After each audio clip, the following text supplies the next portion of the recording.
is huge.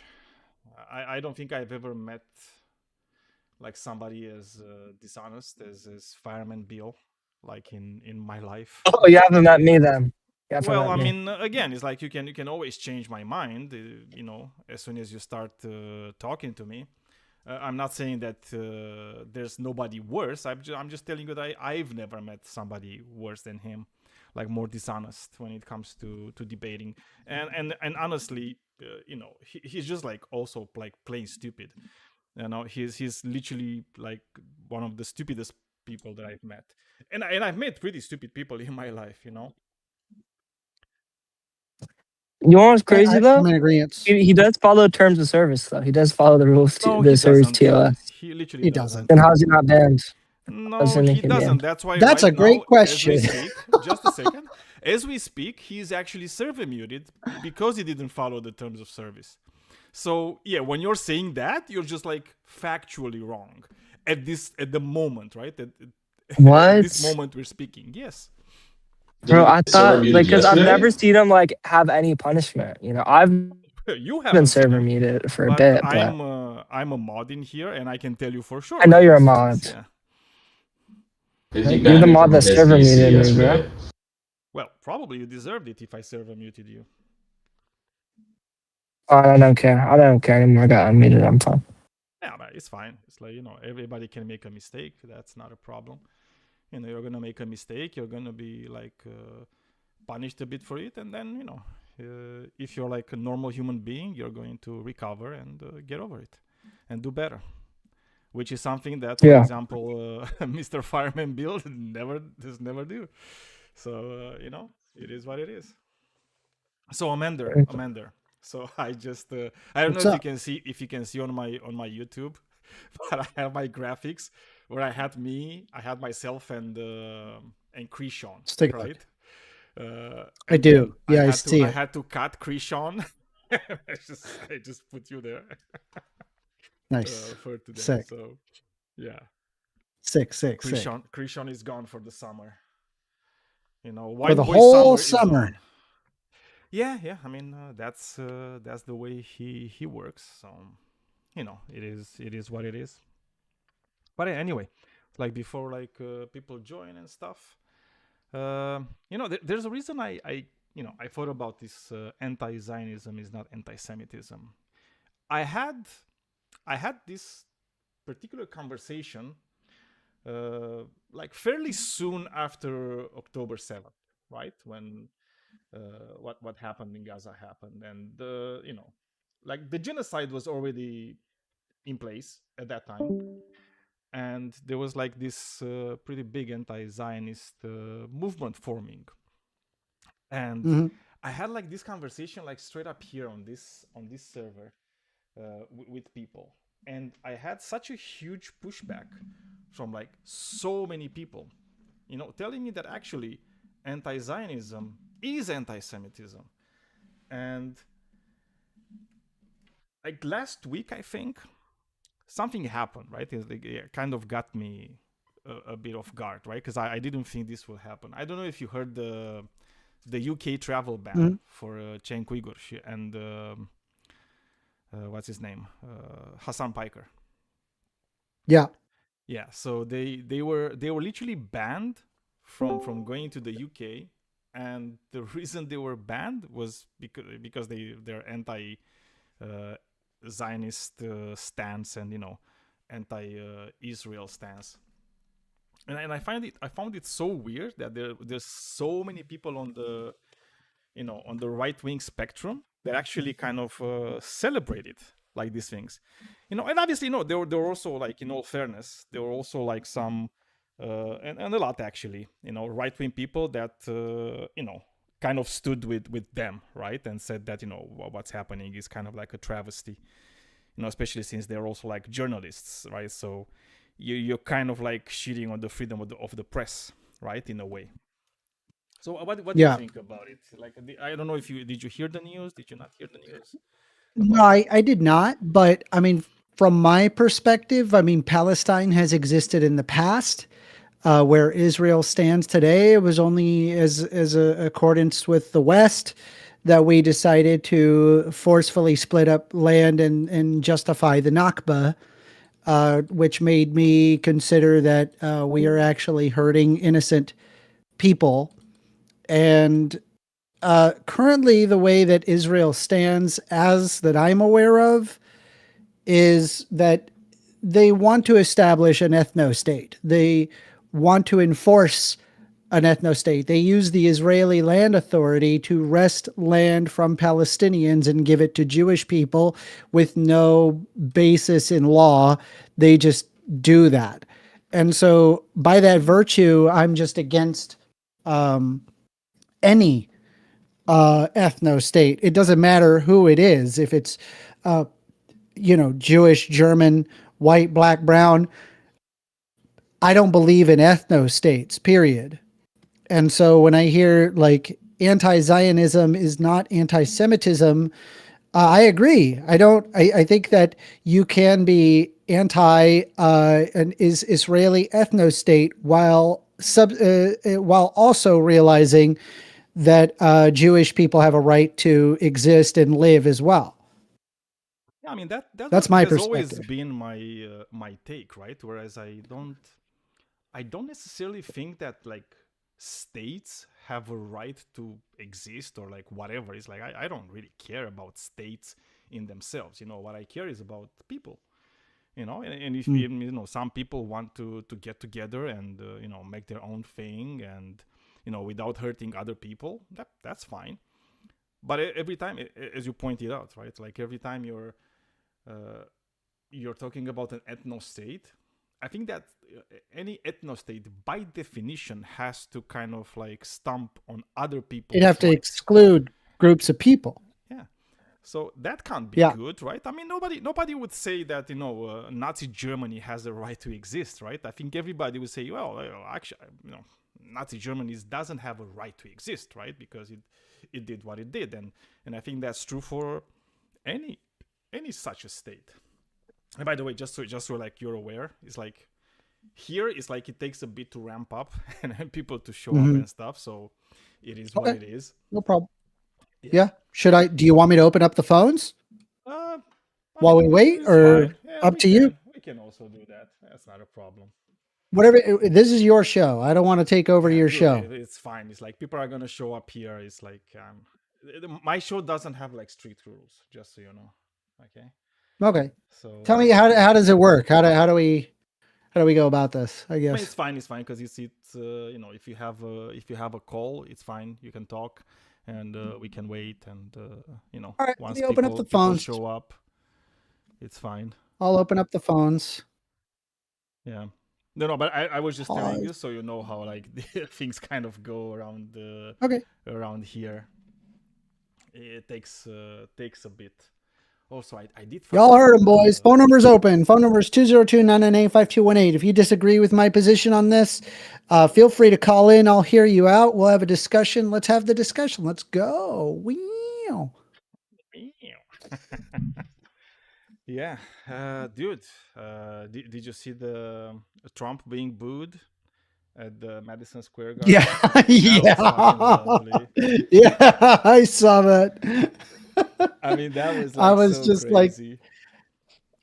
But did you see New Yorkers' reaction after the game? I mean, that was like they were so. No, I did not. No. Yeah, because I did not see that. No. I mean, I'm not a big like basketball fan or whatever. It's like that's not my sport. But like almost all New Yorkers were just pissed at Trump for being there and just fucking with the vibes, and they were like literally just telling him, "It's like, yeah, you're why we lost." So that was. We got a biter. We got a. He left. They come and go. They come and go. Oh, really? I see them. Yeah. I see when we have a client. Don't worry about it. It's like okay, I'm good at drilling them in. I got the the way. Let's see. AWOL says, wait, this is a Daniel show? I'm out. Wait, what's wrong with Daniel? Also like, AWOL, it's like he can come here. We can have a talk. Why do they dog on Daniel? So, bro, he's just giving you trouble. He doesn't actually think that. Yeah, but as I said, I don't care. I'm not. He's just getting your goat, if you will. Yeah. I know. He's doing that, but yeah, it was funny, like seeing New Yorkers' reactions. Especially since the New York Knicks lost, and I know like a lot of New Yorkers are like Knicks fans. Yeah. Yeah, it was But seeing it all the was funny. people just boo him Well, it was so pretty hard. aggressive. Yeah, that God, was they were crazy. pissed. And it Yeah. was like, even as the motorcade was going by, you just saw heard thousands of people just boo, boo. And honestly, like when you really break it down, it's not a good look from like any presidential perspective, because it's like they got to spend several hours like preparing everything, and Secret Service has to like comb everything. It costs millions of dollars just to have Donald Trump show up to the Knicks game. They got to set up the bulletproof glass pane. You know what I mean? Like it's No, a and all the fucking it's a security, pain in right? the Like ass. besides that, like there's a lot of security that needs to be taken into account. And by the way, Kingsman, I don't know if you're agreeing with the subject of today's show or not. If you don't, no, we can have a conversation. So keep that in mind if you want to have a conversation about it.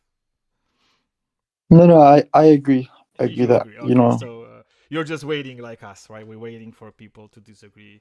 yeah, I mean, I Yes. don't know who's, I mean, like, I don't know who's going to come in and really think that Well, I did have anti, today some sort of conversation like this, so we'll see. We'll see. Maybe some people will disagree with this, but if they don't, we can still have a. We can just chill, relax, have fun, talk about what do Trump. you guys think about the modern Zionist movement? I don't see it as being like very much different from the original inception of the Zionist movement, because I do believe that Zionism, by its definition, requires having like a population that's above another population of people. So I think like it had this exclusionary system built in from the start. So I don't see it as being like any different. It's just that in the beginning they didn't really have a place that they kind of like settled on. Like initially it wasn't even Palestine. I think like the first place they got their eyes set on was like Uganda. And we could have literally had whatever is happening right now in Palestine, we could have had it in Uganda, and it would have been literally I the mean, same thing. they're only in Israel now due to the way the West managed the collateral of like the Second World War and the Nazi movement. But like even way before like the Sort of. Uganda plan, they tried to move all the Jews to Madagascar. We would have seen that happen there and stuff. But Yeah, but I that's mean, what I'm saying. even It's in like it like didn't even matter what the place was at the end of the day, right? So yeah, because the reason they didn't think about Palestine was because initially this movement was just like a fully like secular movement. They weren't like using any type like of like religious stuff inside it. But then like the religion kind it of came in depends when handy. though. It kind of depends when though, because in the like the 1920s, like the early 1900s, we have elements from like Hitler's speeches where he noted that they had an obsession. I don't agree with Hitler, of course, by the way, like don't get me wrong, but how they would have an obsession with the land of Palestine. And the reason I bring that up is because before he began the Madagascar plan and then afterwards the extermination camps, he did think about Oh, we're sending getting a phone them. call, Daniel. He Should did we? that. Should I hang up? No. Are you okay if we pause it a bit, Kingsman, and we just listen to Amanda a bit? You can just like stream the whole thing Sure. here too, so we can All right, also here we hear go. it. Yeah. You got it. You're on the line, First Amender. Give me one quick second. Give me one quick second. I gotta. Yeah. Just give me one quick second. Hang tight, okay? I need to stream something real quick. Sorry, I appreciate your patience. Yeah, so just like everybody here, you can just Okay, press so the if watch you stream click so my we can hear the phone call from Amanda. yeah, you will Perfect. not be able to hear the phone call unless if you guys hit the live. So just hit that live. All right. Anyway, what is that? I hear myself multiple times. All right. Go ahead. Could I get your name? Yeah, my name is Noah. Hey, Noah. What would you like to talk about? I think that while anti-Zionism can be framed in a non-anti-Semitic way, I think it's largely sourced from anti-Semitism in the modern political climate. That's sort of my premise. Yeah, I mean, I think I'm in agreement with you. I think like just because you're against like the ethno state of Israel does not mean that you're against Jewish people. Does that make sense? It's just saying, Jewish people have a right to exist, and also so do Palestinians. No, yeah, fair, but I'm trying to go further than that. I'm trying to take the opposite side, which is I would say that I think specifically singling out like an ethno-like state against the Jews specifically, unless you across the board believe that to be true. Like, for example, a counterexample I would say is like Japan is effectively an ethno-state for the Japanese. Yeah, I don't agree with the Japanese ethno state either. So I don't like any ethno state. Okay, so then under that, if you are specifically pointing out that I'm an anti-Zionist, not calling for like, anti-German ethno-state or anti-Japanese ethno-state, I think that could come from two things. One, just there's a focus on Zionism nowadays, obviously, because it's like the hottest topic in the news. So I think that's a legitimate way to be anti-Zionist without saying the others. But if you're otherwise specifying that, I think that's probably coming from anti-Semitism. I agree. I think we're in perfect agreement here. You've not said anything that I disagree with. Okay. I appreciate your call, Noah. Thank you. You have a great day. Bye-bye. Thank you. Well, you sounded reasonable. Yeah, but I mean, it's like he was right in like one aspect, which is the fact that you can be both at the same time, right? It's like you can be anti-Zionist and also be an anti-Semite, right? So, for example, I can give you an example, like like Candace Owens, she's an anti-Zionist. She's also anti-Semitic. Okay, so we need to understand those things too. Like Marjorie Taylor Greene, like recently she's been anti-Zionist. She's also a pretty big anti-Semite, right? Let's not forget like the Jewish space lasers from her, right? So you can definitely be both, right? But the thing is, it's like you cannot say that just because you're anti-Zionist, you're anti-Semitic, and that's the thing that we need to kind of like keep in mind, right? Like, because that would mean, if you're gonna say that, there's gonna be a lot of Jewish people that you will have to say, well, they're anti-Semites because they're anti-Zionist, right? Like Bernie Sanders, you would have to say that Bernie Sanders is anti-Semitic. You would have to say that, I don't know, like Avi Schleim, he's anti-Semitic, right? And so on, right? It's like you're gonna find like a lot of Jewish people that you will have to say, well, they're anti-Semitic just because they're anti-Zionist. And I think that's pretty weird, right, to say the least.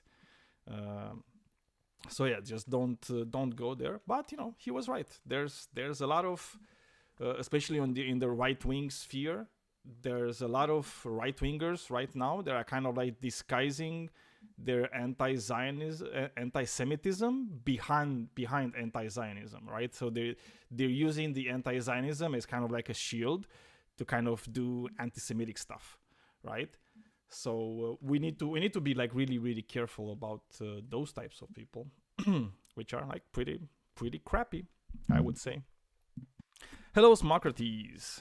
Do you agree with today's thingy, Socrates, or do you disagree? Tell me. Oh my God, the guy is smoking again. God damn it. But yeah, let's see. Hey, Kim. What's up? Do you want to talk about the topic of tonight? Just so you know, like Amanda, as far as I know, Kim is a Zionist. So maybe he will want to have a conversation about it. Let's see. Juche and ethno-state enjoyer, ticking all the boxes. Well, sometimes people will tick all the boxes. Seriously, like the Juche ideology, it blows my mind. The what? Sorry. Juche. What is that, Juche? It's the ideology of North Korea. Oh, yeah. I don't know that much Basically, about North Korea. Yeah. Oh man, I went down like a giant rabbit hole with like North Korea. I find it politically fascinating. It is just one of the most fascinating. Yeah, it is. It's like wild. It is like if you could imagine, it's like a petri dish of just authoritarianism. It's like a bizarre form of authoritarianism that has never really been reached anywhere else. So like just from like a academic sense, it's politically fascinating. Also, it's a freaking nightmare. Well, it's a nightmare. It's awful. But it is, in fact, it is a rarity in the sense that you just don't see it anywhere, right? I mean, they've got their own intranet for goodness sakes. They can't even use a VPN. Well, obviously, they have control over like the whole thing. I was actually pretty surprised because I remember like seeing like I feel like last year or 2 years ago, I was I don't know. I was just like browsing on YouTube and stuff, and I came across like this video talking about like the games, the mobile games in North Korea. And I was like, my first thought was like, wait a second, they have mobile phones in North Korea? Yeah, they do. Yeah. I was like, yeah. My mind was just like so blown that they even have mobile phones in North Korea. And apparently they have like this, how we have like Google Play Store or like whatever Apple has, Apple Store or something. And they have like their own thing, right? Where what they did, they actually took like most of the popular games from the West and they just remade them, right? For North Korea only, with like a shit ton of like trackers and, spyware and all that crap. And they're just playing that, right? Whenever they're playing on their mobile phones. But it is, it was interesting. It was really, really interesting. Well, I guess Kim is not interested in having a conversation, I guess.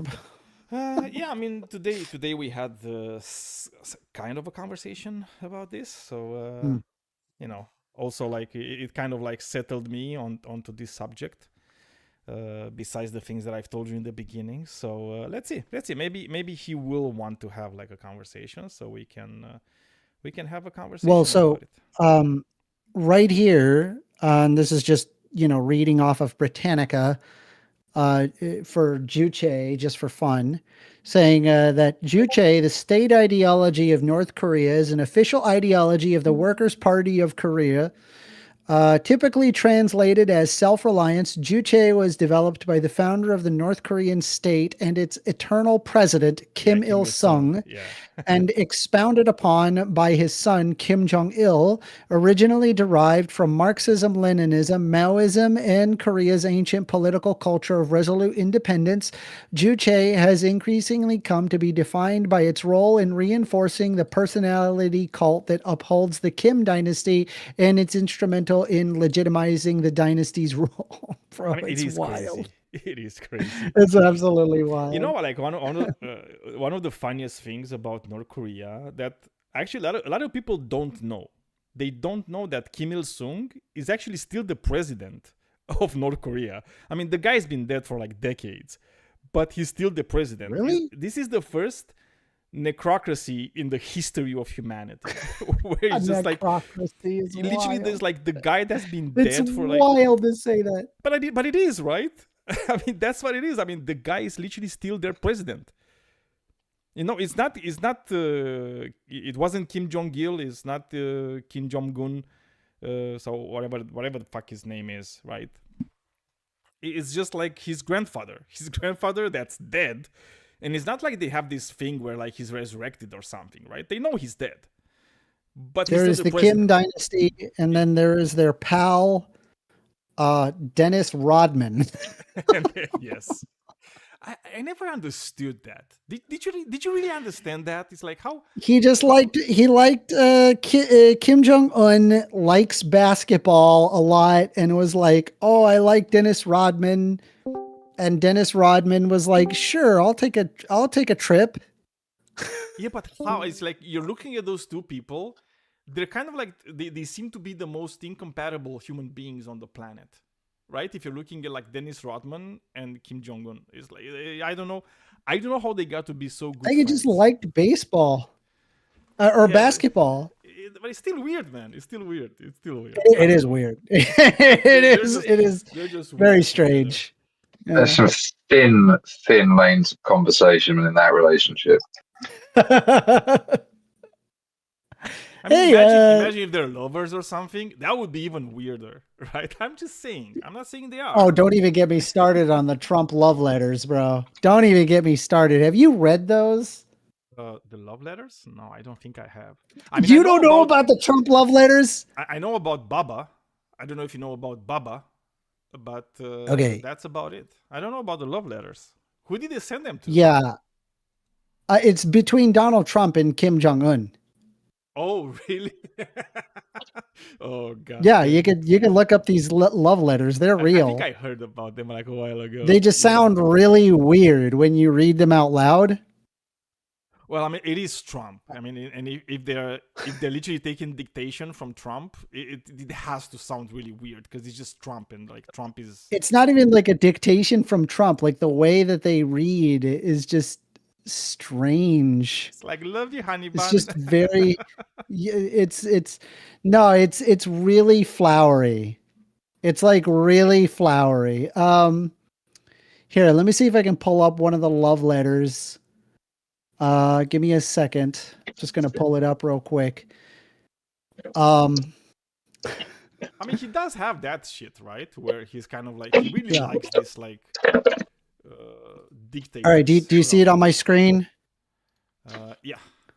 Let me. Okay, this is the White House, Washington, May 24th of 2018. His Excellency Kim Jong Un, Chairman of State Affairs Commission of the Democratic People's Republic of Korea in Pyongyang. Dear Mr. Chairman, we greatly appreciate your time, patience, and effort with respect to our recent negotiations and discussions relative to a summit long sought by both parties, which is scheduled to take place on the June 12th in Singapore.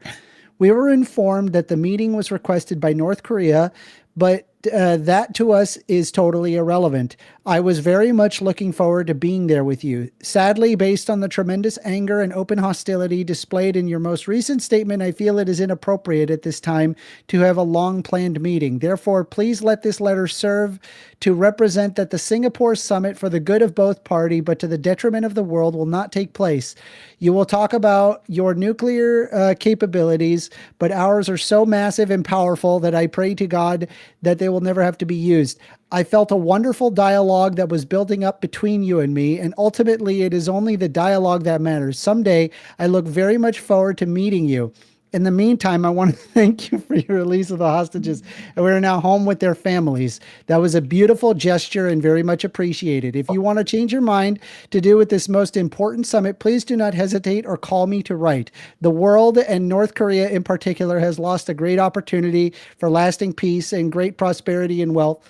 This is a missed opportunity. And actually, this one is not as love lettery as the other ones. I kind of read it in Trump's voice, and it was a bit sort of sexual. Especially, hadn't he just returned Otto Warmbier at that point? What? Hadn't they just returned Otto? Like he said, thank you for releasing the hostages. Yeah. Hostages, yeah. Like just before they returned the Otto Warmbier to his family, like in the most horrendous before he died. Let me see if I can find the love letter one, because it's really funny. It's really funny. Hold on a sec. So wait a second. Did Kim Jong Un kind of like reciprocate or something? It's like what happened? Yes.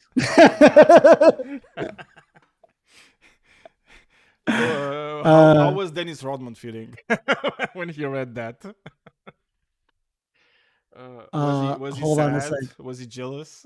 I gotta find the one where they are like describing holding hands. They're so weird. They're so weird. Are they holding hands? Wait a second. That's like They're what talking. they- Yeah, they like write about it.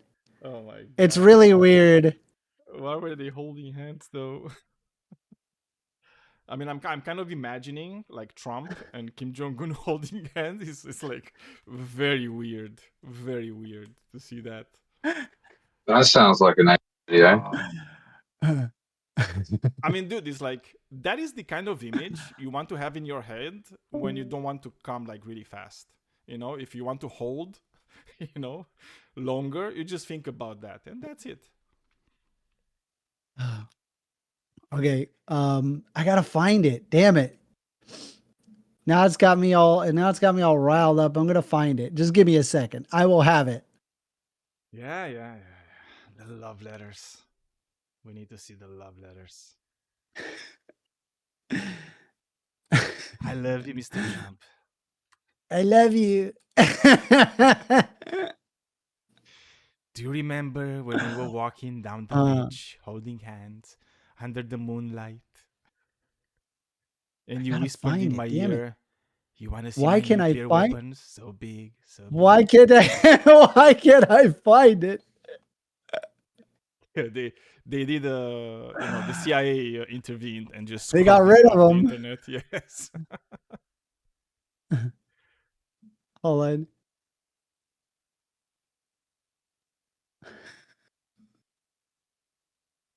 Yes, I think I found it. Amaze me. Okay. All right. So this is a letter from Kim Jong-un to the president. Your Excellency, Mr. President, I express my deep appreciation to Your Excellency for having a firm faith in the excellent relations established between us during the first summit and exerting yourself to honor the promise that has been made in that historic day. I feel pleased to have formed good ties with such a powerful and preeminent statement as Your Excellency, though there is a sense of regret for the lack of anticipated declaration on the termination of war. I am convinced that the declaration of the determination of war would surely see the light of day at an early date as a world historic event that encourages the development of relations between the two countries and promotes global peace and security. The first step to improving the DPRK-US relations was taken in a meaningful way at the Singapore summit, and at the next meeting will come to a beautiful fruition, bringing even greater delight and satisfaction to both countries of the DPRK and the U.S. I have unwavering confidence that our next meeting with Your Excellency would produce a more significant outcome, and I will make our continued efforts and preparations to deliver that outcome without fail. I wish Your Excellency good health and bigger success in the fulfillment of your official duties. I also extend my heartfelt and warmest greetings to your First Lady and the family members of Your Excellency, Kim Jong-un. I mean, I I'm was just expecting imagining, a bit like- more. I was expecting a bit more. Really? Okay, all right. A bit more salacious, it's like tongue in ear and stuff like that. Just saying, okay? Just saying. It's like could be All right, better. all Could right. be better. You're like a what the butler situation. Well, I mean, Here we go. Your Excellency, Mr. President, the significant first meeting with Your Excellency at the joint statement were signed together in Singapore 24 days ago was indeed the start of a meaningful journey. I just want you guys to imagine just like, I don't know, the anime leaves like falling. Yeah. I like the second paragraph. You know, It's starting the really flowers. well. I deeply appreciate the energetic and extraordinary efforts made by Your Excellency, Mr. President, for the improvement in relations between the two countries of the faithful implementation of the joint statement. Where's the Mao music? Mao music. Mao. We need the Mao music. Where is it? We do. Okay, here we go. I firmly believe that the strong will, sincere efforts, and unique approach of myself and Your Excellency, Mr. President, aimed at opening up a new future between DPRK and the U.S. will surely come to fruition. Wishing that the invariable trust and confidence of Your Excellency, Mr. President, will be further strengthened in the future process of taking practical actions, I extend my conviction that the epochal progress of promoting the DPRK-U.S. relations will bring our next meeting forward. I did read What do trust you with think? an H, okay? Just saying. That's how I read it. I did What do you read it think? with an H. The thrust, okay? Just, if you read like the thrust, it's like, well, that makes sense. Makes sense. Yeah, hello, Good. hello. How you guys doing? Hello. We're good. We're waiting for people to come and talk with us about the prompt. Type Do shit. you agree Type with the shit. prompt? Do you not agree with the prompt? What's your stance on it? Oh, what's Zionism again? Well, Zionism is an exclusionary ideology that says that there's a group of people that have to establish an ethno-state where they have to be a majority. And, that group of people happens to be Jewish. Oh, yes, you're just asking me if I support or dissupport Israel. Well, Well, it's not necessarily it's about supporting specifically not Israel, but yeah.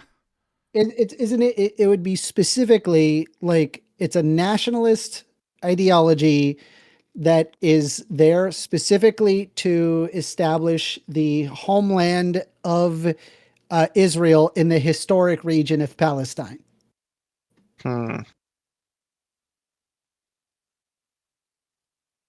I don't support them personally. Okay. What about you guys? What do you guys think? I mean, Yeah, I don't believe that you I would exist. support an Israel that is democratic and would not exclude a lot of people from their country. Just in the same way that I don't support Germany that's only for the Germans, or like any country that's only for like one specific ethnic group. Yeah, that's I true. like Wait, what? democracy. Wait, so like non-Jewish or like goyim then not allowed to go into Israel or what? No, the fact is they're second-class citizens. Like for example, I don't know if Oh, you so know they have like this. class to it. Oh shit. Well, sort of. It's I kind of didn't like know in that. their laws. Like so for example, like Israel, they don't have a constitution, right? It's like that's one of their things. They don't have a constitution. So because they don't have a constitution, they passed a group of laws that it's called the Basic Laws. And inside the Basic Law in Israel, it says that only Jewish people have the right to self-determination in Israel, right? So literally that law, it just literally cites a specific ethnic group that is the only group that has the right to self-determination in the country of Israel. So I think that is by definition,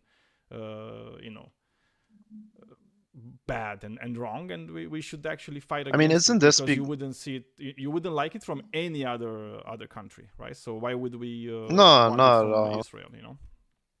I mean, isn't that because like in the Torah they're like seen like Jews are seen as like the highest form of humans that exists, or Wow. that type of stuff?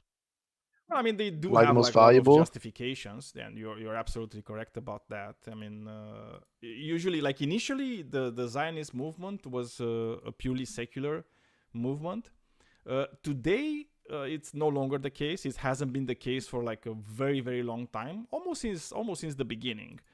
It wasn't the case. It's mostly like a religious movement, and funnily enough, a majority of Zionists are not even Jewish. Like Christian Zionism is way bigger than Jewish Zionism, but for different reasons, right? Because like the Christian Zionists, they look at the specific interpretation of the Bible where they want all the Jews to go back to Israel. And when every Jew is going to be back in Israel, Wow. that's when the apocalypse is going to come, right? The end of times. And most of the Jews will just be killed by God, and he's only going to keep like 100,000 of them or something like that. And it's the second coming of Jesus. Golly. Yeah, you should look it up if you never looked up like Christian Zionism.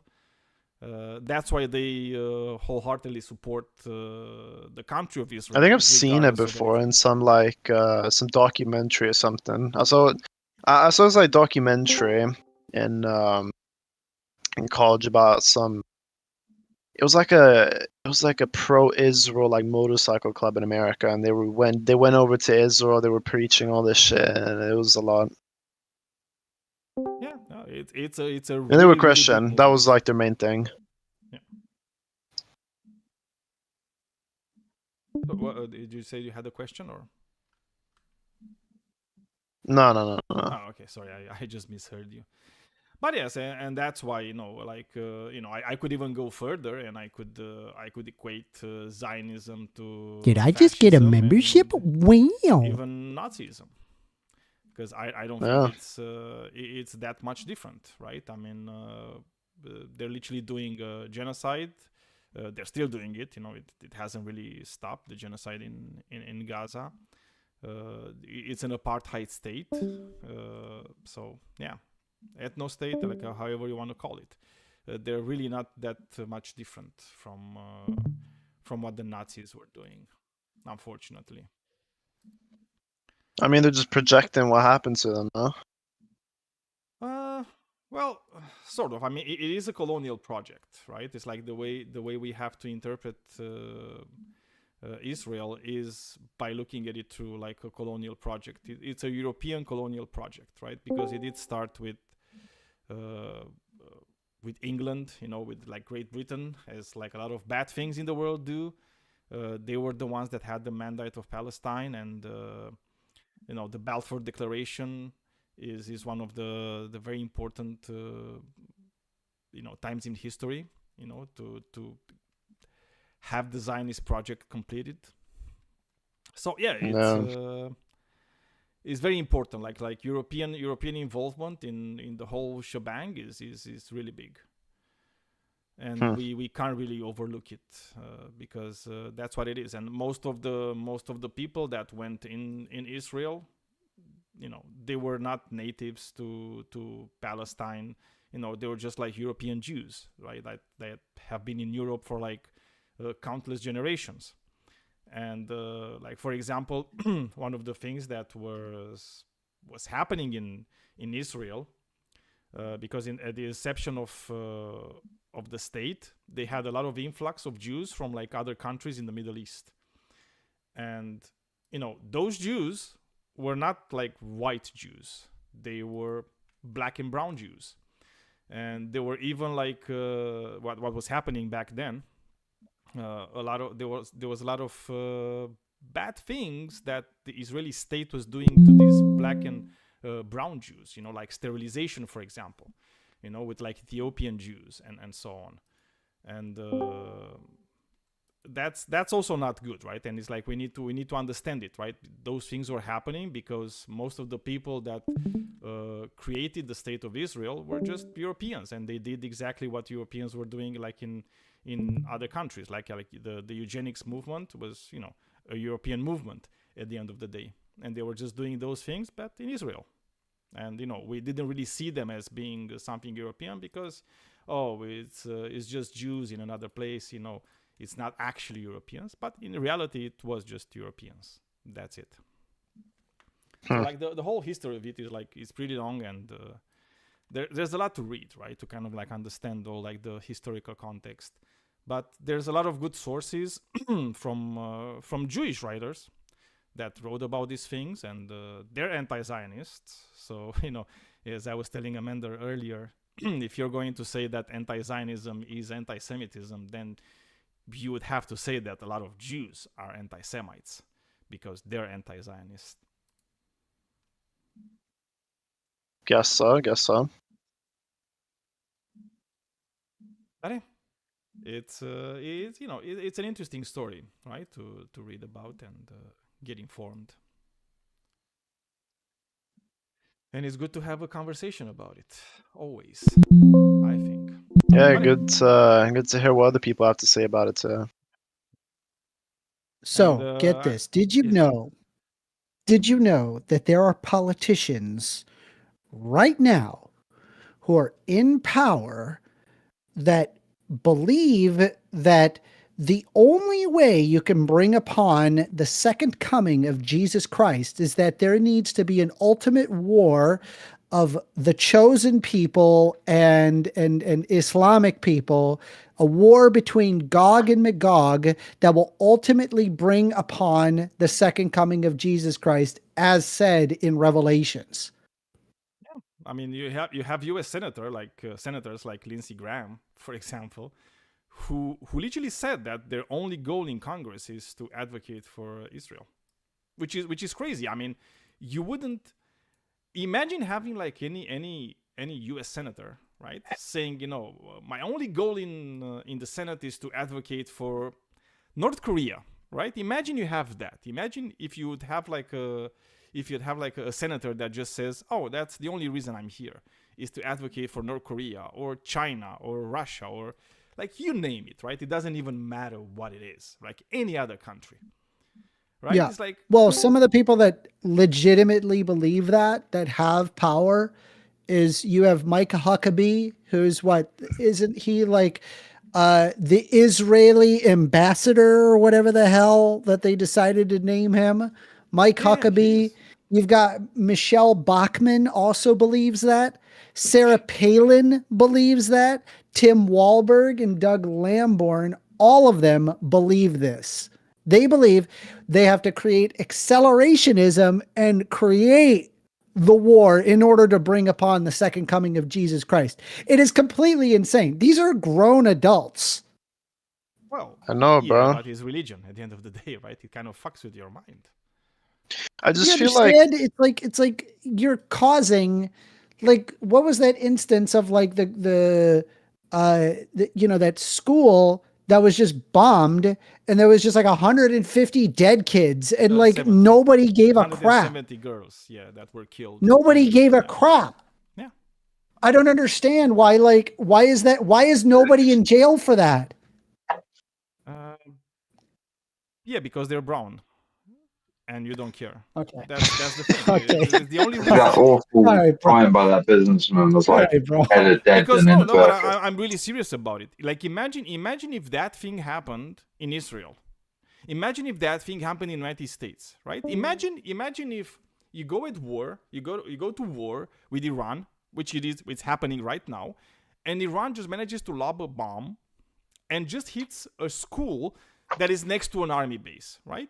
And they're just gonna say, well, I mean, no, things happen in war, right? Because that's what they're saying right now. Like every U.S. politician that is like pro-Zionist, they're gonna say, well, I mean, these things happen in war, right? It's like it's just war, it happens, right? I'm wondering how many of those politicians would just take like the bombing of like a U.S. school where like 100 kids die and just say, well, it happens, it's war. Like none of them would, right? All of them would condemn it as an atrocity, as a war crime, as a genocide, like you name it, right? They would call it out in every way, shape, and form, right? But when it's an Iranian school with Iranian girls, which are brown, by the way, it happens, they don't care. It's like, oops, how bad.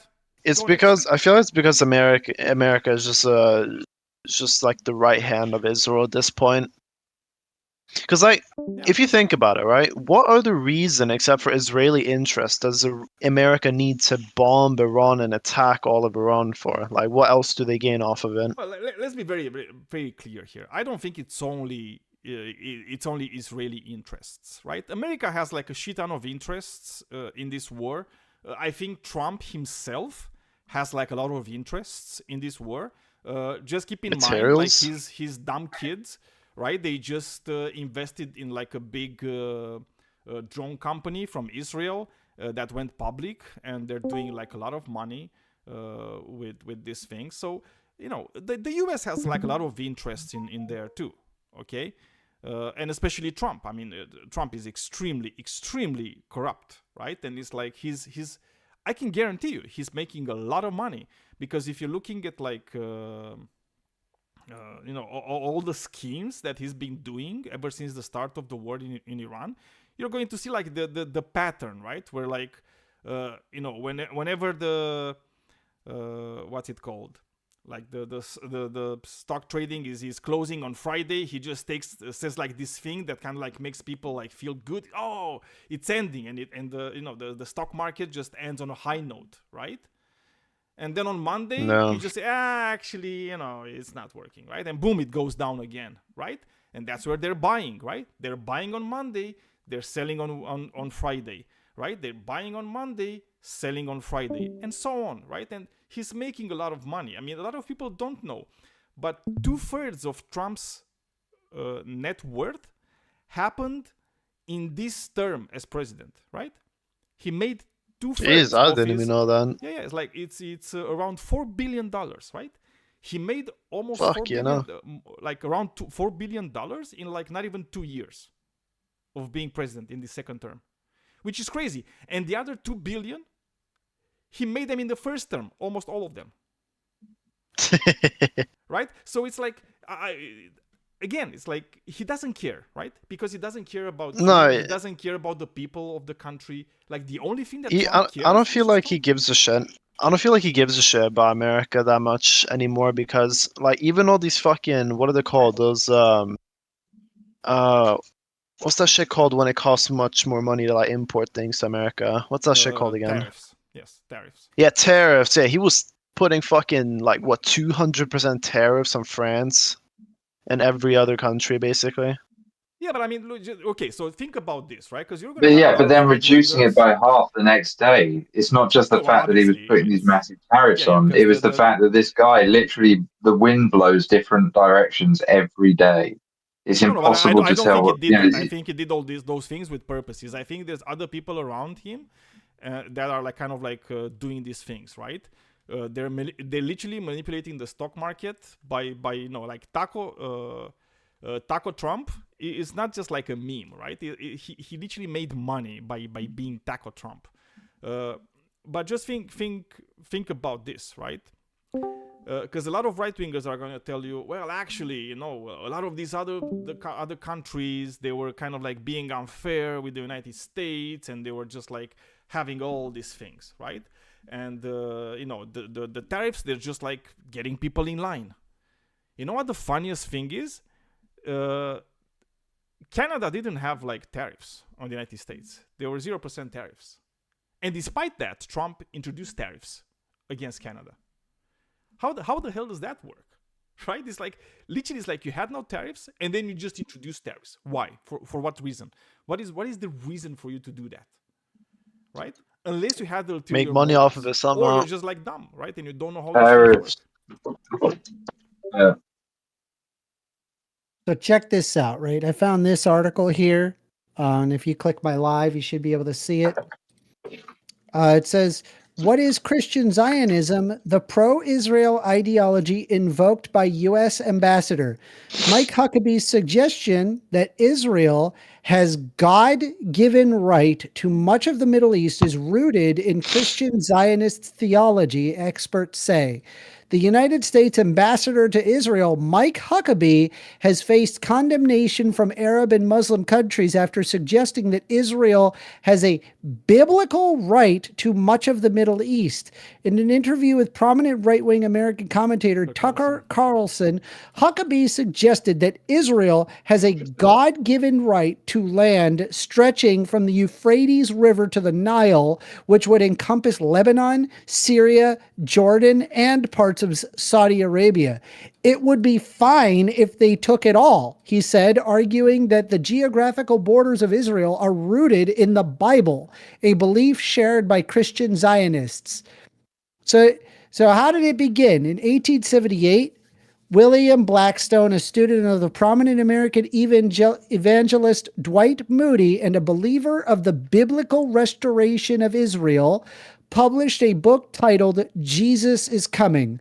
The best-selling work popularized among Americans in belief held by some Christian leaders that God had given the land of Israel to the Jewish people. This conviction, often taken from Protestant evangelical perspective, draws on the ancient biblical idea that nearly 4 millennia ago, God promised the land to the Jews and would rule it until the return of Jesus to Jerusalem for the rapture. According to this theology, Christians will be saved upon Christ's return, while non-Christians who do not convert will face damnation. Bro, it's wild to me.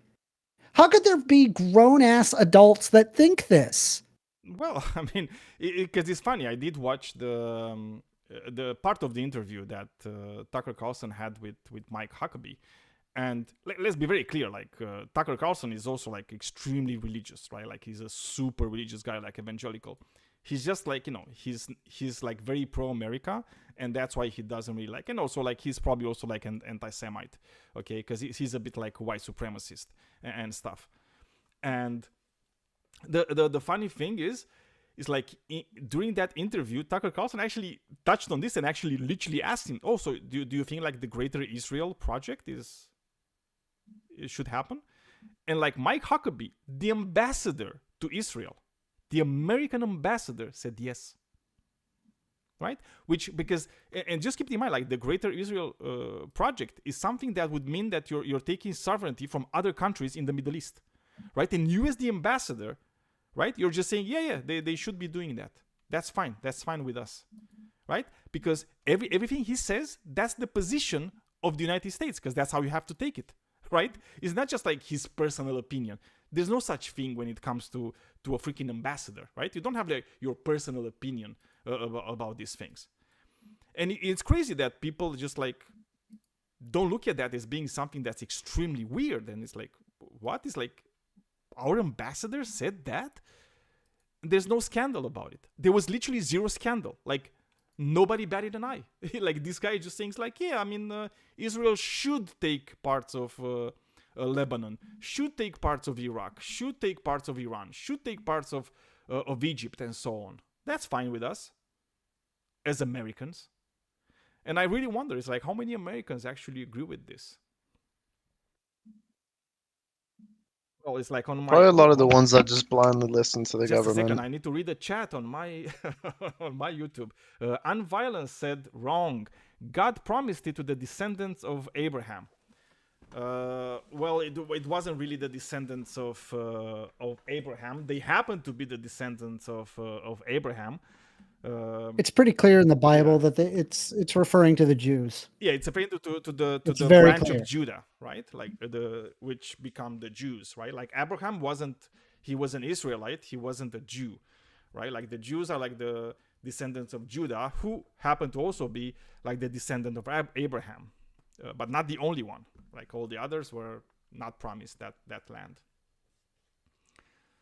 So that's how it kind of like went. But again, it's like, why should we do these things like according to like a religious text, like at all? Like to me, it's just like the weirdest thing. It's like, who cares? I don't care if it says that in the Bible. I don't care if it says that in the Quran or any other religious text. I don't care. It's like, that's not how we do like decisions, of geopolitics.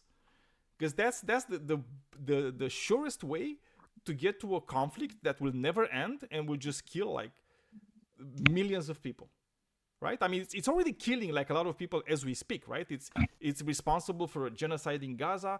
It's responsible for like continuous violence in the West Bank and the murder of like thousands and thousands of people. It's responsible for this war in Iran right now. It was partly responsible for the war in Iraq, by the way. It is responsible for what's happening in Lebanon right now. And so on. So it's like, why should we do that? I mean, I just find it like really, really, really crazy. That I feel that's why the Middle.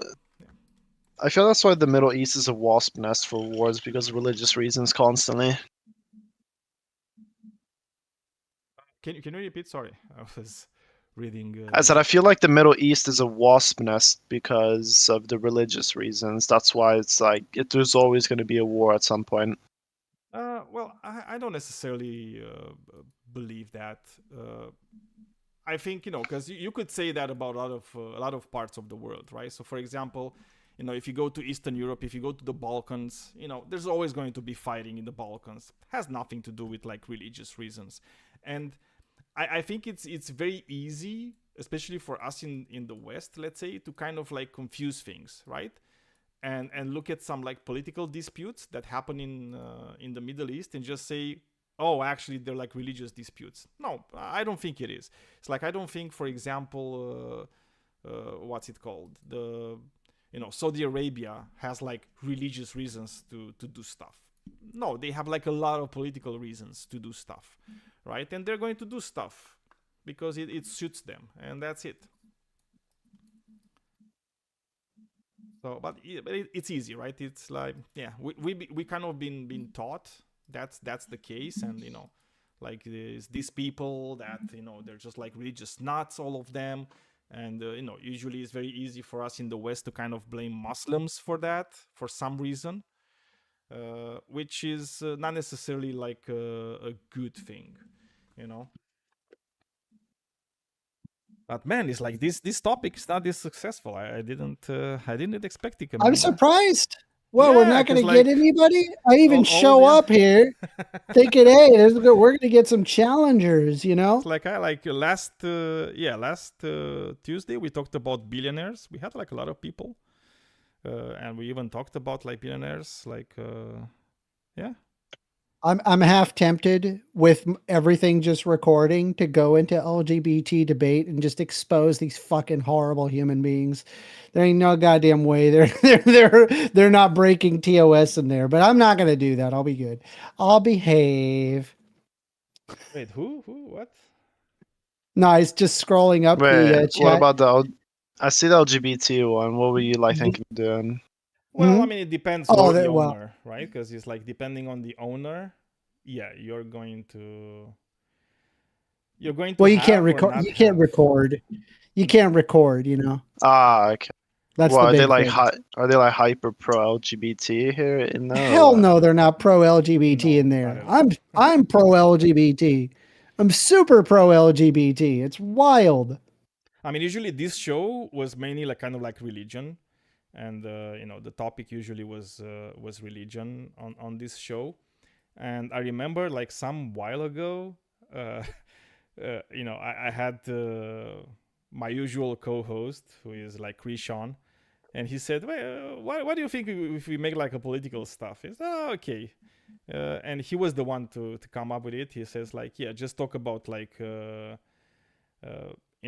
trans women are women, right? And we just had that the topic. Oh my god, this VC was just like full of people, and a lot of them You were want to just like, switch it? No. It sounds like we're not getting a lot of bites. We could switch it. I mean, I can, yeah. You want to Probably. do that? Let me finish. I have a fight here in my game, and by the way, Amanda, do you remember when I was telling you about Gothic 1? Who? Gothic Gothic. 1? Yeah, apparently Yeah. there's a remake. Yeah, I was the like, remake wait a is minute. out. The remake Wait a is minute. out. Daniel is going to tell me about this. Is it good? I haven't played it yet. I just saw I today. heard mixed responses. Ooh, sorry. I heard again, mixed it's like responses. It depends. Yeah, because it's like Unreal Engine and all that. So it's probably going to look like a lot better. It does look a lot better. I saw some gameplay from it. So it does look like a lot better than the original one. The only thing that I'm really curious to see is like how much they kept like the mechanics of the original game and so on, because those were like pretty big in the game, right? They had like a really big part when it comes to playing the game. So I'll see, and it depends like all the story, if they made it the same. Because I remember watching, because I really like Gothic, right? And like some years ago, when I was looking at the news about the remake and stuff, they had some weird changes to the game. But I'm definitely gonna play it. But anyway, I just killed my boss. Okay, let's do this. Okay, I'm going to change the name. You're going to change the name? What are you changing the name to? What do you think? Give me ideas. Do we I do don't like know. trans women are women? Do we trigger people? You want to do Let's trans see. women or women? Yeah, let's do that. All right, let me change the title. Trans women are women. Change There's our the minds. trans flag emoji. Yeah, let's see if we trigger some people with that. There might be. Who knows? Hello. How are you, Stavia?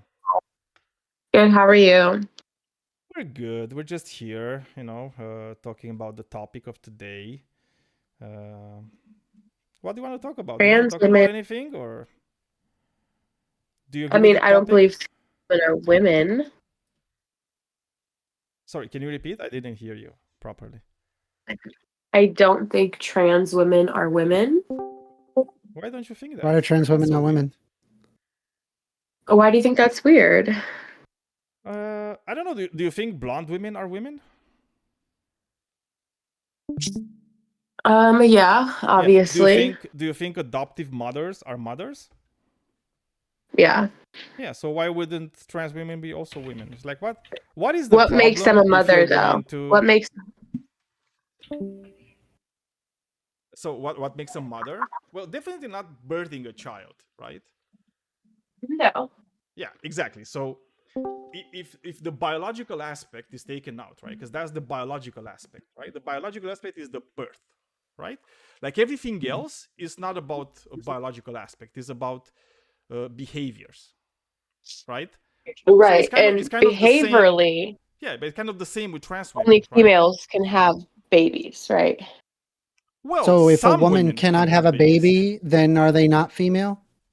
I didn't say that. I said biologically, women are the only ones to have babies, right? Saying like your criteria that you provide is only women have babies. Okay. But I'm asking you, are there women that cannot I have said babies?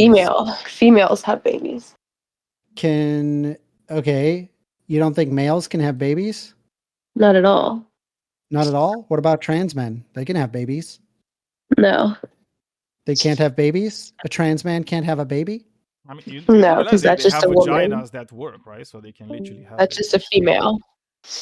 Who's just a female? This trans man that you talk about.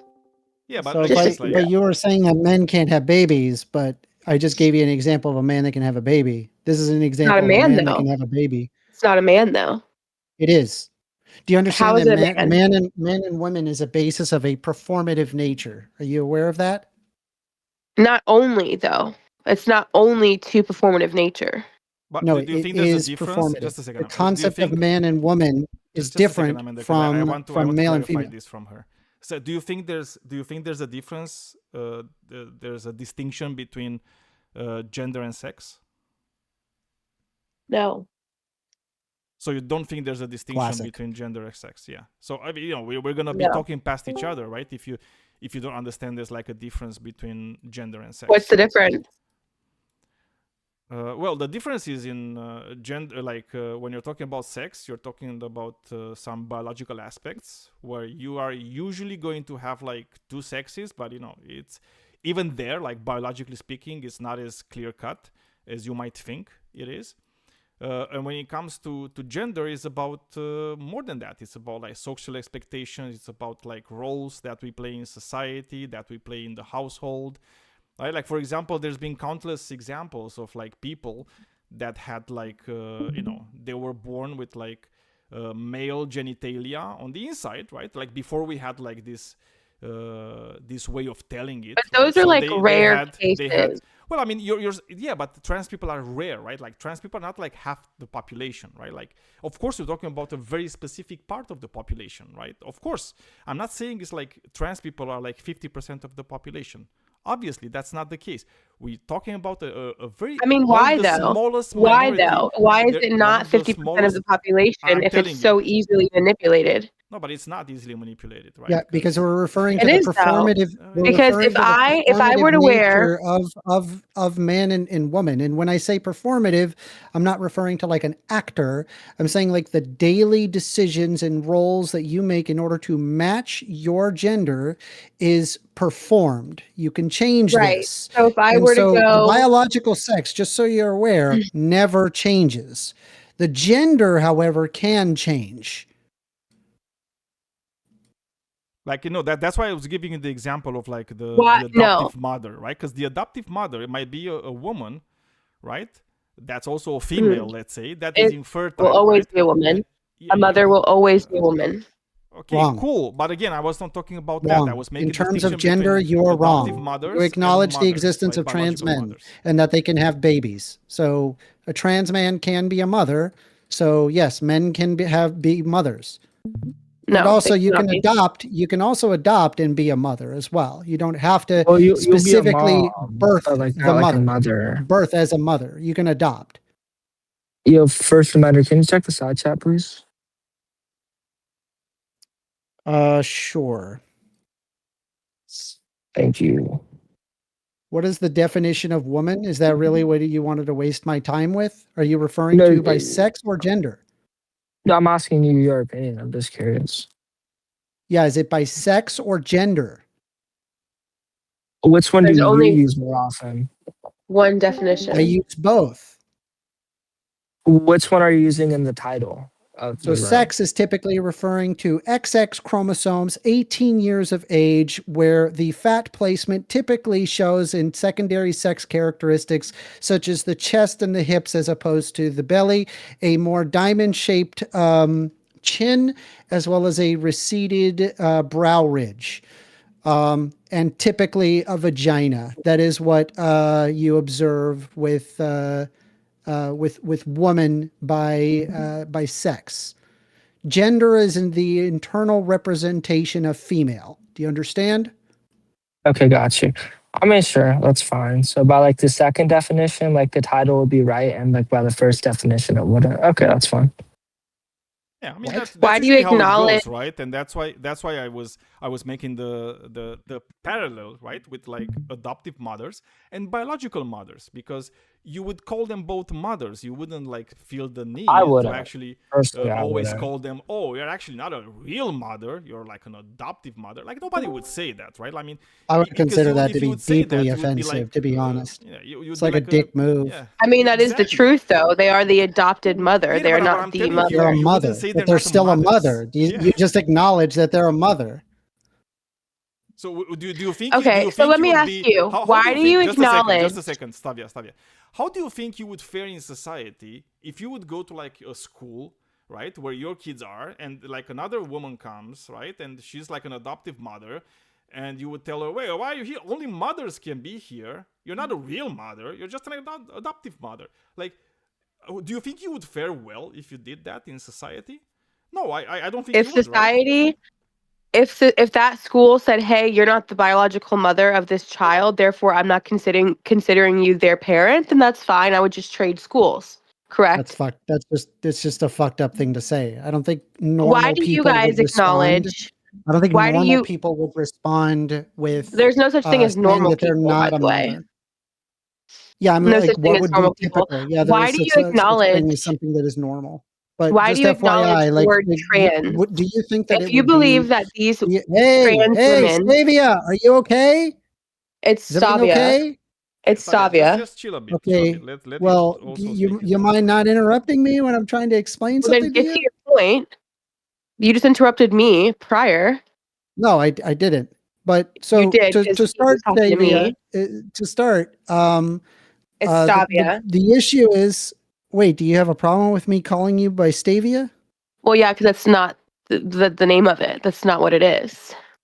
So what you're saying is that do you dislike the fact that I am mispronouncing your pronoun of your name? It's not a pronoun. It's my name. It is a So I pronoun. dislike the It's fact that literally you what are. a pronoun is. I'm disliking the fact that you are pronouncing my name. Yes. Okay. So it's fair to say that we try to respect pronouns, right? No. Okay. Stavia. There's a difference between how it's actually pronounced and how you want it to be pronounced. Correct. Okay, Stavia. Okay. Anyway, Was so that supposed to be a burn? going back to it, if we observe when we're referring to trans women, we're referring to women Those in trans terms women, of not gender, women. You're talking right? about trans women. Yeah, Just to clarify. we're referring to gender, right? You're Trans talking women about are trans women, women, though.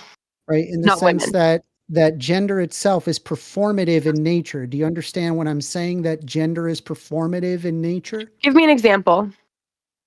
Yeah. So when you get up in the morning, you decide to wear a dress. You decide to walk a specific way.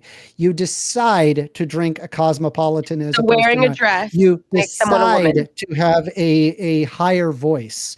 You make these decisions in your daily performance and display yourself that way because that is your identity.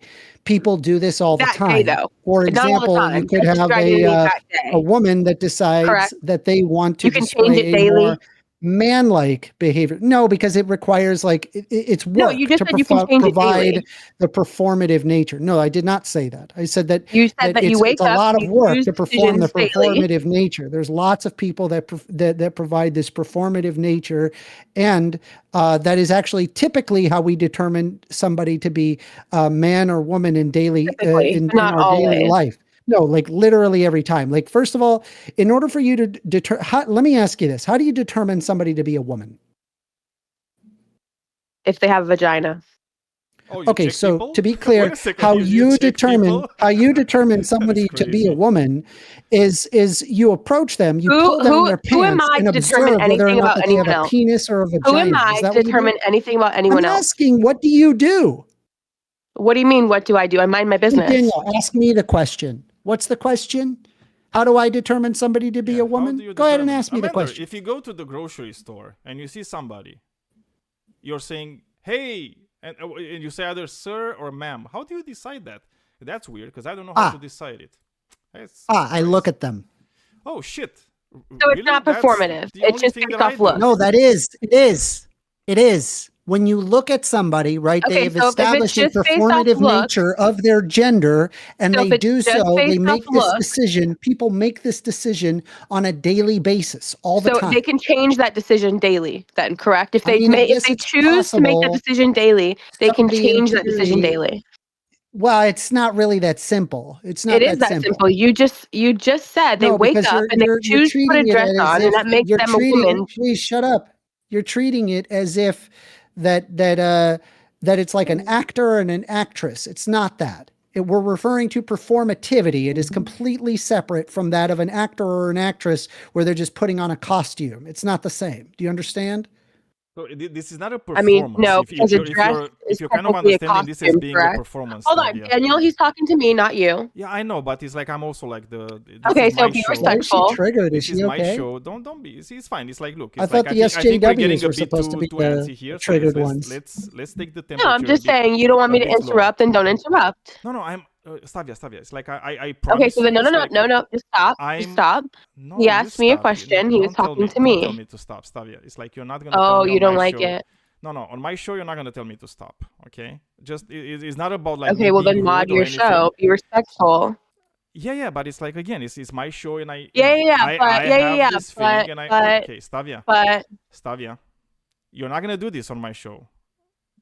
You're really not gonna Well do then this don't on my show. interrupt me. No. Then It's don't like I interrupt will me. interrupt you if I feel like the need to interrupt you. Okay, well then And I'm I will trying to be as interrupt you if I respectful feel like it as well. possible. Like I'm It's trying to mutual be as respect. respectful as possible, but I want to have the conversation. I want to have the conversation the way that I want to have the conversation.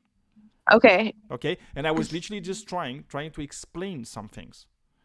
Okay, so Stavia, the thing is like when you're thinking about performative, you're probably thinking of like performance, right? Like Don't tell me what I'm probably thinking. Don't tell me what I'm thinking. Tell me what you want to tell me. Tell me what you want to tell me. Don't tell me what I'm You thinking. can contradict me after that. Just let me fucking a finish, okay? First. So I don't want to get mad, right? It's like I'm pretty zen, so just chill a bit, okay? I think as Okay, I said, then get to your point. The temperature is a bit too high, okay? Let's take it down a bit. Well, then stop interrupting people and let people talk. Okay, cool. So it's like, if you're going to think about like performative as just like being a performance, like somebody being, having an act that they're doing, that's a bit wrong. That's not what First Amendment means, right? Like by performative, it means it's like, how do you behave, right? Like what are the behavioral patterns that you're gonna have that are in line who you think and who you are, right? It's like as a person, right? It's like you have an internal sense of self, who you are, right?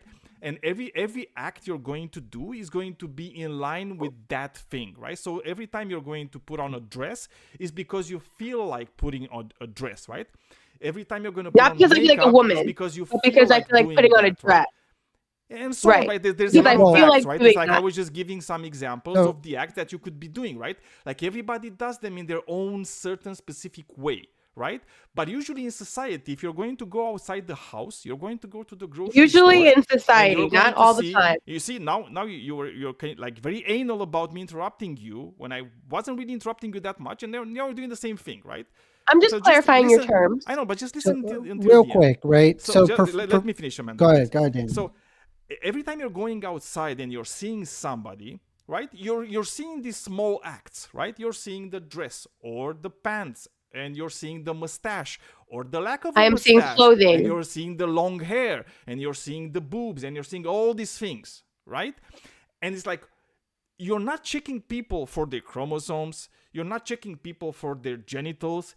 The only thing you're seeing, right, is these external things, right, about themselves, things that they're doing to themselves, right, like putting on makeup, like letting their hair to grow long, and so on, right? Those are the things that are like important, right? And that's how you're deciding.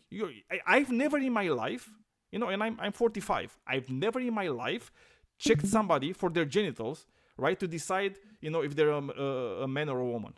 Never. And I don't think anybody does that. And I think if you would see somebody to do that, you would think them crazy and weird, right? And you would try to So get as if you far were away to from have them as sex with possible. someone, or if you were to change your clothes in front of someone who's claiming to be the same sex as you, and you feel comfortable around that, and then you have your doubts, you wouldn't say, "Hey, what are you biologically?" You wouldn't question that? Maybe it's like maybe I would have the conversation of their biology. Right. And why would you Of have that course. conversation? Yeah, because like as I said, it's like you can talk about the biology, but when I'm saying that trans women are women, I'm not necessarily talking about the biology of it all. Why even acknowledge trans if you believe that these people are women? I don't believe these people are trans men are women. Yes, yeah. Why do you acknowledge trans? Why do you keep saying trans women are women if you believe that they are women? Why do you have to keep clarifying because which there's other gender people. you are No, talking about? Because we're talking about specifically gender. Yeah, because there's other people like you, for example, who don't think that trans women are women, and there's people like But you, don't for you think example, you're that making think it a that bigger trans women are deal men. than I Actually. would? Don't you think you're making it a bigger deal than I would? If what you're saying is based off of the external of a human, and here you go saying, well, this person's a trans woman. Trans women are women. And I'm like, I wasn't even questioning this person. But here you come saying this trans woman is a woman. You're the one bringing more attention to the fact that this person is trying to portray How exactly am I themselves doing as... Stavia, you were It's arguing Tavia. First earlier. Mender, don't talk to me if you're not You going were to pronounce my arguing. name correctly. You were arguing earlier. No, Well, I mean, you I will seem to turn be you very down. offended by the fact that I'm a co-host here, so regardless of the point. So the idea is that number one, you Your already idea were, is. Your idea is. no, Not the idea. my idea, the idea. This was something that has been independently verified across multiple different cultures and societies. The question is whether or not that we're willing to engage in that discovery.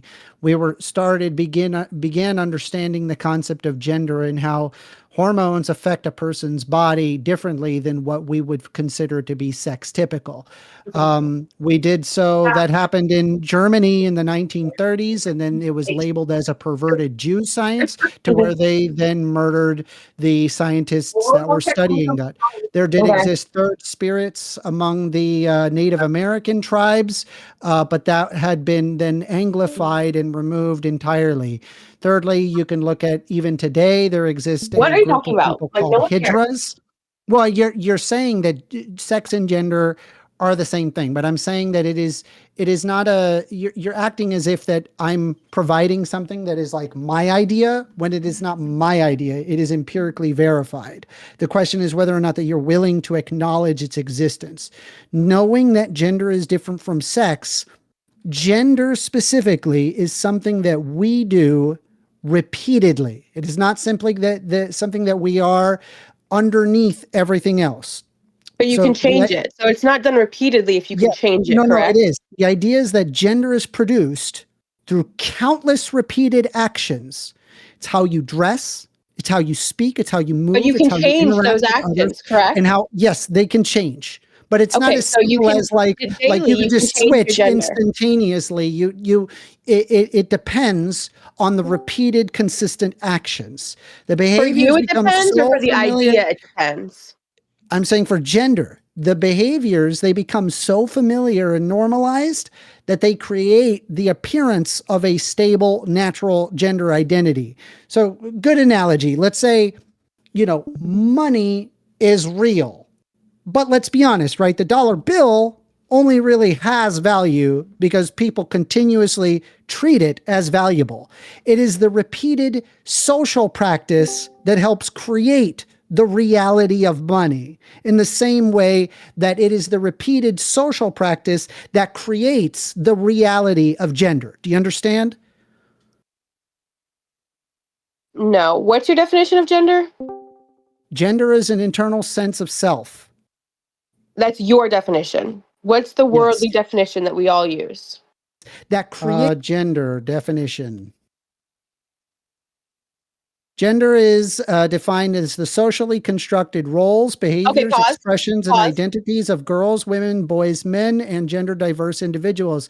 It is fundamentally distinguished from sex, in which biological and physiological traits such as chromosomes and reproductive organs. Okay, pause. So what are some socially constructed roles that women do? Women do the housework. They wear dresses. So many of them. They submit to their husbands.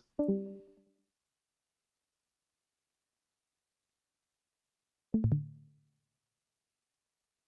you understand? What do you say? I mean, I don't agree with what that guy said, but. So I'm asking you first, Amanda. Well, I mean, to be honest, it's like in some societies, like submitting to your husband is something that like the woman does. So, in those societies, it's kind of like the gender role expectations.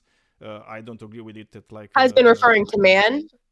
Yeah, which is like that's how some societies view women, right? And even like this concept of like a woman can change throughout societies, throughout times. What it means to be a woman or a man today is probably not even close to what it meant to be I have a man distinction or a to woman make. like 300 years ago. And even today, if you go to like another country, right, it very much differs, right? And it's clearly not the same thing. So like this is not something that is like clear cut and like written in stone, right? It's like a biological thing. You're mentally ill, all of you. What exactly did I say that was like mentally ill? Can you explain to me? The fact that you are like No, bringing like, up. you need to bring examples of what I said that you think it was like mentally illness. It's like I literally explained to you, right? Like a reality of life. Do you think that it means the same to be a woman in United States and Saudi Arabia, for example? Well, I don't think that you can. Do you think they're looking at you to be like a real woman? Well, obviously not, because you're not submitting to your husband. You're probably not married and so on, right? It's like you're not having like 7 kids, right? It's like you're not doing that. So it's like they wouldn't consider you like a real woman in that scenario, right? And that happened like in America like 200 years ago and so on. So what exactly was mentally ill that I told you? Real quick, why would you refer to wait a minute. If it's okay, ill, hold on. If it's okay, for them to not refer to me as a woman, if it's okay, why would you refer to us as mentally ill? If it's okay for them to refer to me as not a woman because I don't listen to my husband, why is it okay? Why is it not okay for me to refer to you as not a woman? Did you hear what I said? That is not the argument at all. Are you able to? You said they would not consider me a woman, right? Stavia, how are we mentally ill? No, I want to understand her position. You said, right? How are we mentally ill? Because you believe all this bullshit. Like, What it's just exactly crazy. bullshit? It's like you All right, hold on. just No, like no, no, no, wave no, no, your no. hand Stop, and stop. say Wait, bullshit. Daniel. Wait, Daniel. You Wait, said Daniel. Hold on. Wait, hold on. no, First Amender. I'm no longer So you talking to you. You're not going to say that, my name correctly. You said that You don't you have respect. all. Okay, fine. Then I'll call you Stavia. Okay, Stavia. So you believe in all this bullshit. So it is fair to say people that believe in this, in gender being different from sex, that they are all mentally ill. Is that true? I believe that you think that trans women are women is mentally ill, and the fact that you bring up all these, in quotation, evidence or proof is mentally ill. You're not tracking. So well, that sounds like a you problem. You said no. It's actually a you problem because you're not tracking. So if you stated y'all are mentally ill, I ask you, why are we mentally ill? Your response is it's because you believe in all of this bullshit. So if other people believe in all of that bullshit, are they mentally ill? I mean, as long as they don't participate within it like you guys do, then I guess it's like a different type of mentally ill. Participating in it? Can you You're not under. So hold on. Is it the fact that we believe in the bullshit, or is it the fact that we participate in it? Both of it combined. So if we participate and believe in the bullshit, then that makes you mentally ill. Yeah, I mean, according to my views. Yeah. Okay, cool. According to your exclusionary views. Okay. Gotcha. So is it fair to say then that neurobiologists, endocrinologists, psychologists, sociologists, and embryologists are all mentally ill? Anyone who refuses to acknowledge that women is referred to female as in the sex is mentally ill, especially if you have a degree behind that. All of the fields of science that I have referenced have all acknowledged the difference between gender and sex. The only people that do not acknowledge it are typically people who have not read anything on the topic whatsoever. Like you, probably. I mean, they can be different. Sex and gender. You're calling us mentally ill. You're the one that is calling us mentally ill. But the reality is that the majority of sciences do not agree with you. You're just wrong here. Yeah, so either you have two choices, right? Either A, recognize that gender is different from sex, or be anti-facts and reality. You have to pick your poison here.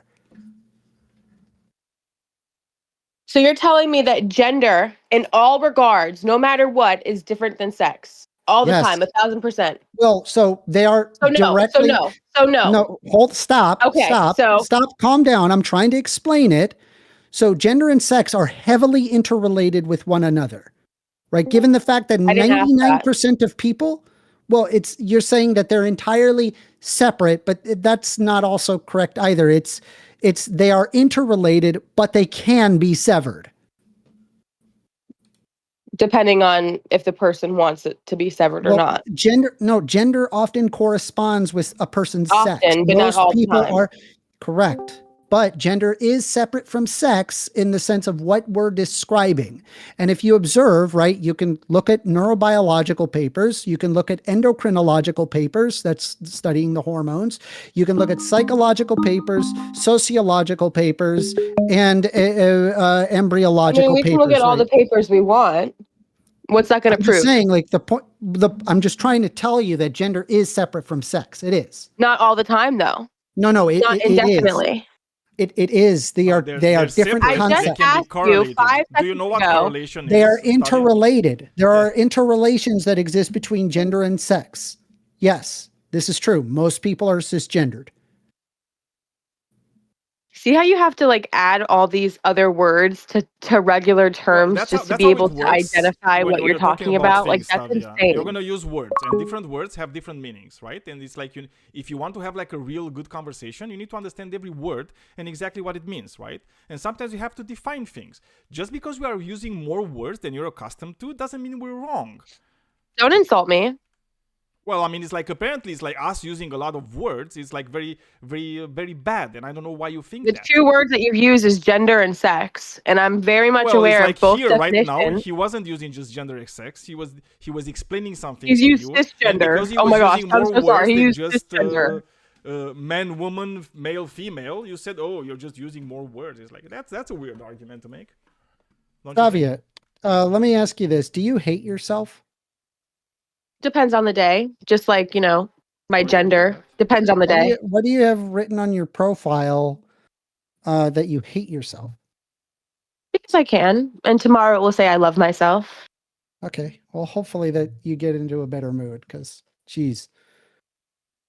Not good to hate yourself, by the way, Stavia. I hope you No. get into a It's not better good to be mood. trans either. I recommend a It's not good to feel like you're in the wrong body. It's not good to mutilate your own body. It's Just fine get your to narrative.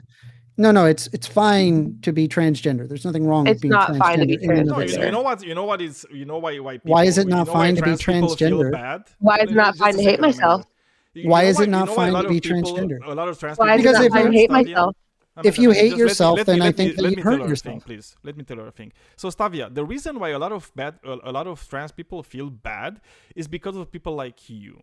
It's about people like you that don't recognize their humanity, that don't recognize the fact that they're just like different, and don't try to actually make them feel comfortable, right? And feel safe, that they can live their life So according it's to my their job own to rules. make other No, people feel it's not. safe I didn't say about it's their your own job. It's like decision. your job is not It's to my make them feel. responsibility to make Your other people job is feel not to safe about their pamper own them. decisions It's also that not they your wake job up to and be. make daily. Okay, Stavia, I was still talking. I mean, it kind of is like it's it it's is not your job to be a like cunt to have a them. modus That's all. of like decorum with people. Like you don't come up to people and like flick them off as soon as you like walk past them. You have a level of social dignity that you apply to all I have every right individuals. to, though. Oh I no, mean, you have a have right to. you It have just the doesn't right make to you be a like Especially if cunt. Don't they're get me not wrong. things that I don't agree with, Anybody has right? that right. You could like be a you could I be don't like think a you should, bad though. person, I guess. Yeah. But Do you you don't think have to it's wake good to up be and I don't bad? choose think you should violence. believe You that could just trans women are women. you could But just be on our side and acknowledge the science here. The science what is the is in our science favor. here? That gender is different from sex. That is not science. That is That is literally, science. it That is is not science. science. That is science. I mean, I'm sorry. So Stavia, it's Do you like, want me to what is show your you? background? What is your background? What did you study in your life? What does this have to do with anything? Well, I mean, because it kind of tells us like the level of like relevance of like of you talking about stuff. It's like if you have no Right. knowledge So, about anything, it's like how can you talk about anything? It's like what is your level of education? right, Did because you ever levels of study? Did you ever study education, anything that's related to hold biology? on, I was talking. Are you interrupting me? Yeah, I Daniel. was moving forward, right, with the question. Right. Yeah, you can answer. It's very easy. What was your question? Or your Did two you ever questions? Your study three anything questions? that's related to like biology or medicine or psychology? Are we talking about biology or are we I mean, talking about yeah, well, gender? because I mean, Biology which one are we is, talking is about? gender. Amanda just Biology told is you gender. that the science tells us so, right? And that science is like neurology, embryology, right? Like usually biology and medical sciences, right? They tell us that, right? And psychology. They tell us what? They Yeah, tell us so what Gender is exactly? I want to present. That gender is So sex? Daniel, can I present? Let It's me try to different, I present said. something here. Have you ever heard of consensus.app? Do you know what that is? Who are you talking to? To you. I'm asking you. No. Okay. So consensus.app is an AI aggregate site where it specifically grabs scientific papers. You can ask it specific scientific questions, and then you will receive what the science says about a given topic. And I want to share that with you. I asked it the simple question, is gender different from sex? Yes, gender is different from sex, though they interact closely and are often confused. Sex and gender are key concepts in health and social research. You're reading this off and AI? Many papers. No, this is different. It is a consensus AI where It's it an aggregator. specifically grabs only from scientific papers. So It what is not paper? grabbing What it from specific Reddit. paper are you reading off of right now? So this is an aggregate of multiple papers. If you want the specific papers, I can provide those for you. Yeah. Let's Yeah. go into the specific papers. So gender is different from sex. Sex and gender are key concepts in health and social research, and many papers stress the need to keep them conceptually distinct while recognizing that they are intertwined. Sex typically refers to the biological So are you going to traits go such to as a specific chromosomes. paper?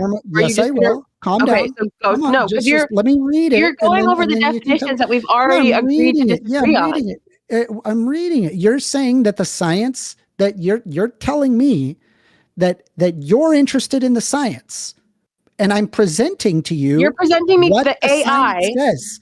Yeah, and it also provides you all of the references. There are literally dozens Okay, so of provide references the for this. references. I want to see where these AI papers got what they're getting from. Okay, differentiating sex and gender in health of research to achieve gender.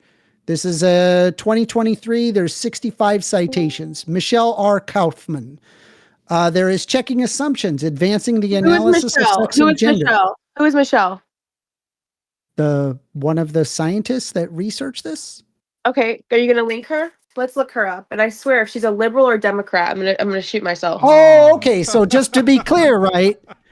You only agree with things that empirically that agree with you. Is that how that works? Or do we just like look at what the science says and then realize that the science is not in your favor here and that you're in the echo chamber?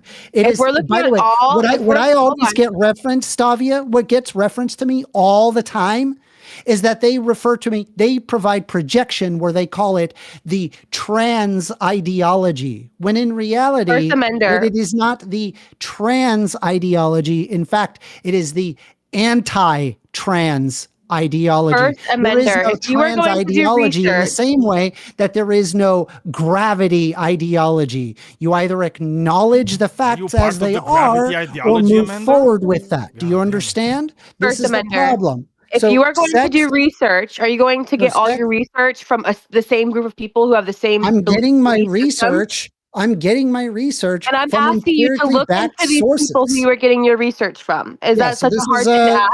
Yeah. So this is a bulletin of the World Health Organization. This is, yes. I don't have a reason to doubt the resources unless if there's conflicting literature. Checking assumptions, advancing the analysis of sex and gender in the health audiences. There is another paper here, differentiating sex and gender with health research to achieve gender equality. I want to read exactly what you're reading. I have it right here. You can like literally click on. Do you not see my live? No, I wasn't looking at your stupid live. You can do that. You can. My stupid live. You know you're on YouTube, right? You know you're on YouTube, right? And there's like dozens of people listening to you right now, right? No, I had no idea. Let's look up. Okay, well, you are on YouTube. You're on my channel. I welcome. And my channel. I mean, it's my so go ahead. Let's look up this Michelle person. Let's look at any of the resources cited. Okay. So we want to pull up the differentiating sex and gender in health research to achieve gender equity. Let's pull it up. Just subscribe. Thank you for the subscribe, Kitty Cat XD. Really appreciate you. Thank you. Kitty Cat XD. They should. They're laughing at you, Stavia. I don't see anyone laughing at me, but that's okay. Yeah, they can't hear you because they're not. They're in my chat, right? I know. I'm looking at your screen right now. I don't see anyone laughing at me. Anyway, so this is So it says here, differentiating sex and gender of health research to achieve gender equity. All right, let's look at Michelle. Evan L. Eskelman and Tahalin Sanchez Carver worked on this paper. Okay, this is so let's from the look at John Michelle. Hopkins Bloomberg School of Public Health, the Department of Health, Behavior and Society, 624 North Broadway. So let's look up Michelle. Like I've been saying. Why are you need to look up the specific people? Are you going to trust anything bullshit? that these? What? Are they bullshit? Unless I see like there's competing research. Yeah, that's this is how just you do from research, the John Hopkins. Yeah, okay. So here we'll pull it up. This is the Department of Affiliations, Health and Behavior Society, International Health Divisions, Health Systems. This is Michelle R. Kaufman, PhD, MA from the John Hopkins Bloomberg School of Public Health. This is the Michelle Kaufman, PhD, MA, designs, implements, and evaluates technology-driven interventions to reduce health disparities and promote wellness among vulnerable populations. Her research interests include gender, sexuality, health disparities, women's health, LGBTQ health, adolescent health, HIV, substance use, mental health, interpersonal violence, youth mentoring, health, social media, digital media, and AI. So when she said women's health, do you think she was referring to the sex or the gender? The gender. The gender only. Well, the women are included, like the biological women are included among that. Right? Because there are cisgendered women. You would have the gender of woman. We use the example of corona disease 2019 to show how conflicting these terms and data collection make it difficult to. What are you reading? The paragraph. But since you're like very very keen on this science, right? Of like, do you have like any like group of like scientific studies that actually say that? Do I have to? Well, I mean, it would be nice if you had any of those, right? Because it's like on one side, it's like we're providing you with like the scientific literature on this, right? That kind of tells us that, you know, sex and gender, they're not the same thing, and you're saying, well, this is bullshit and mental illness, right? So since you're saying this is bullshit and mental illness, you should be basing that on something, right? Because I feel like if you're not basing it on anything, that's actually the mental illness, right? Because you're just like hallucinating stuff. I'm basing on the fact that I'm a woman and I know what women can do and I know what women are. Yeah. You can be a cisgendered woman. You're not. Oh, by the way, I'm not. I have the best retort. I have the best retort to this. Cisgendered woman. Trans women. I'm sorry. Do you have XX chromosomes and have a vagina? I'm sorry. I don't like your vocabulary. You don't like me saying if you have XX chromosomes and vagina? I don't believe in cisgenderism. Why can't you acknowledge that women have XX Why do I have to acknowledge and vaginas? anything? I'm just want to point out that that's like an insane thing to say, and I say this as a very staunch LGBTQIA plus representative. What did I say? I'm clipping that. I just want to let you know that. The conclusion here says that sex and gender are not the same. Sex refers to mainly biological characteristics, while gender captures social roles, identities, and power relations. Both influence health, behavior, and inequality in different but interacting ways. Treating them as interchangeable or forcing them into simple binaries can distort research and policy. Separately and accurately measuring each leads to clearer understanding and better, more equitable interventions. So this is the conclusion of the aggregate of whether or not gender is different from sex. So I don't know. I mean, you were saying that you are pro-science. Let me ask you this, right? I've read tons and tons of books that are anti-gender, right? Where they push against it. I read Kristi Noem's book. I read Ron DeSantis's book. All sorts of different books I've read where they were arguing against gender. Have you read any pro-gender books so you understand what you're arguing against? Do I have to read any of those books to understand what I'm arguing against? Yeah, he asked you if you did. I think that if you plan on being this staunch of an advocate against trans people, it would probably make sense to understand the arguments. The arguments that they want to wake up daily and change how the world perceives them. Nobody's making that argument. No one argued that. Zero people argued that. That's what it is, though. You're making that up. It isn't, though. That's literally what it is. Okay, that's not what it is. You're just making that up. I'm telling you, you're making that up. And I'm telling you, you're making it up. No, I'm not, because the science is not in your favor here. I'm not making it up. And just so you're aware, I've already pointed this out. I've already pointed this out, Stavia, that there have been multiple cultures that have been able to establish the existence of gender independent of the West. I don't get why you're trying to push it onto people. I'm not pushing it. You are. No, it's about the reality, Stavia. I'm providing. The reality is none of this was even popular. None of this was even a thing before COVID. If it's popular or not. Ad populum fallacy. That's not an argument. Stavia, like being gay was not popular. And also, and just so you're aware, right?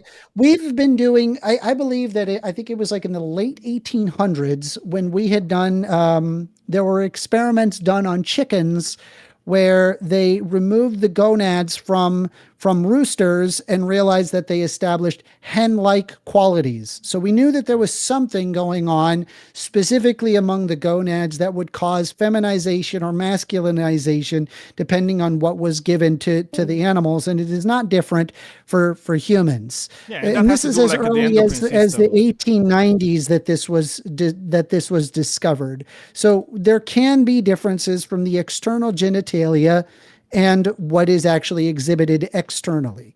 There are literal mechanistic categories that cause this to exist, and the separation of sex and gender. That's why endocrinology understands the difference between sex and gender.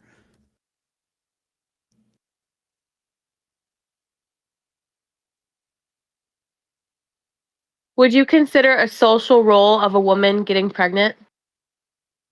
Social role of a woman getting, I don't believe that women socially have to get pregnant. No.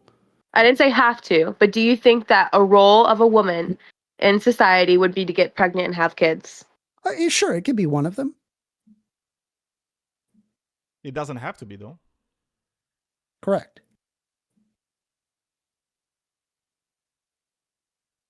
Was that an argument? For example, not all women have babies, and there's nothing wrong with a woman deciding I'm not going to have a baby. That doesn't make them a less of a woman or not a woman. Well, no, but it just makes them not fitting in with the role, the social role of what a woman is. Wait a second. So it's like you're saying that a woman that is not having a baby is less of a woman? Well, no, I never said that at all. I said they're not fitting what into exactly the are you standard. saying? I'm saying they're not fitting into the social roles of what a woman is. This goes back into the performative nature of woman, right? It is repeated social actions that result in woman, and it's safe to say that one of those could be having a baby, but it is not required in order to have a baby to be woman. So they could or could not decide, but it is the collection of behaviors and traits that result in woman, performative. So if we changed, instead of it saying like women's clothing, if we changed it to females' clothing, with that, and a guy was in a dress, which would be considered a female choice of clothing, how would that work? Yeah, but it wouldn't. I mean, that's the thing. There's no such thing as female clothing. Feminine. Yeah, but that's different than female, right? It's like female and feminine. They're different. Yeah, because you're talking about the sex. There's nothing in your chromosomes that says thou shalt wear dress. Yeah, it's like your chromosomes do not prohibit you from wearing pants. It's about biological, physical attributes, correct? I mean, what? Can a man wear a dress? Yeah. Can a woman wear pants? I mean, a man can wear a dress. That won't make him a woman. No, that would make him like Scottish and very manly, by the way. Scottish. It's good. And just so you know, like we're high just trying heels, to were not even initially meant as here. something for women, right? High heels were worn by men initially.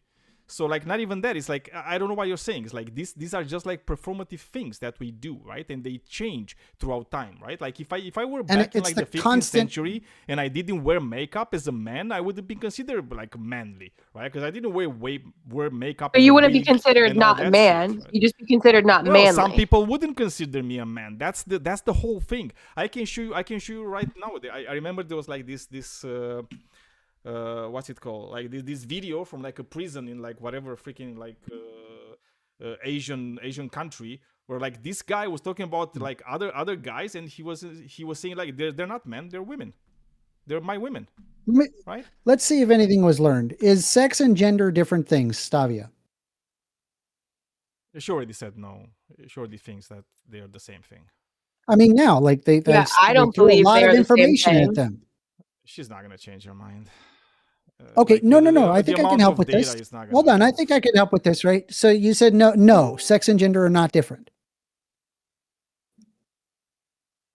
Yeah. Okay, so does the term hot cold make any sense to you? Nope. make any sense? Okay, I'm sorry, I'm Not writing with what no you're saying. context. No. Okay, so the term hot cold doesn't make any sense. Why? Is it because that hot and cold are opposites?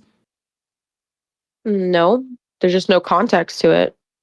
Like, what do you want me to make out of that? I mean, can you I thought you imagine said something hot cold, that is to be hot honest. I thought you cold? said hot COAL. I thought you said hot cold. Sorry, I meant hot cold as in the temperature. Does the term hot cold make any sense to you? Hey, yo. Can I Yeah. chime in on this? No, hold on. I just want to understand here. Does the term hot cold make any sense to you? Yeah. It makes sense? Yep. How so? It's hot and cold. Hot, cold.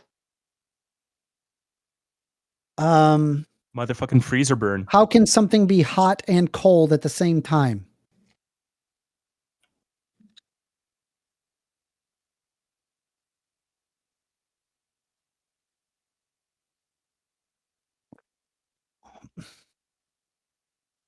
Stavia? That's not what you said, though. You didn't say hot, cold That's are the literally same. what he You didn't said. say. That's Hold on. literally what He did said. not say. He did. Hold on. He did not say. Hot and cold are they the same thing? Or are hot and cold? He said. No. What does I hot said, cold does mean the to you? term hot cold make any sense to you? You said yes. Yeah. So you said it's hot and cold. So Yeah. how can something be hot and cold? I mean, it just is. It's just hot and cold. How did that? What is hot? I don't know. What is it? What is hot? Hot is where molecules move fast and create friction amongst one another. Cold is that there is less of that.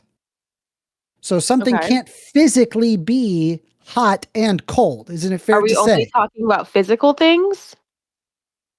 Well, we're talking about hot and cold. That's kinetic energy. That's physical. Yeah, that's There's literally no physics. Only. spiritual hot and cold. So the air being hot is physical. Yes. Yes. The And air rubs molecules against one another, causing friction that makes it hot. I didn't Okay. think we're going to have to describe temperature tonight. but Okay. So it's fair to say that hot and cold, those are opposites. You could say they're opposites, yeah. What is the opposite of hot? Are the effects opposite? You can get a Why cold, can't you answer that question? you can get a burn from being What is the from something opposite of being hot? too What is hot. the We're opposite going of back to hot, kinder. though? I literally what I would ask a kindergartner, what is the opposite of hot? Cold. There Okay. you go. So they're not analogous. They are opposites, right? In your phrasing, yeah, but they In could be our together if phrasing? we No, Okay. it's called What in is the physically. opposite? reality, not in our Okay, phrasing. great. What is the opposite of man? Female. Okay, so what woman is woman the opposite of man? No. No? What? So what is it, the opposite of man? Female. Is it rock? Okay. So I'm gonna get into the death knell of the point of my discussion of why I even asked you all of these questions. Does the term manly woman make any sense to you? Yeah. Why does that make sense to you? Because there's a woman who could act more manly. Oh, so you do acknowledge the difference between sex and gender. No. You just did. How so? You just acknowledged manly woman. You said a woman that acts in a manly way. If So they that means were they're the same transgender. thing, if that they were That means they're no, that's trans. If a different. woman If acts you were manly, that saying, means if they're you were saying transgender. that they are that sex and gender were the same thing, the concept of manly woman would make just as much sense as hot cold, because you don't have a secondary characteristic to align it to.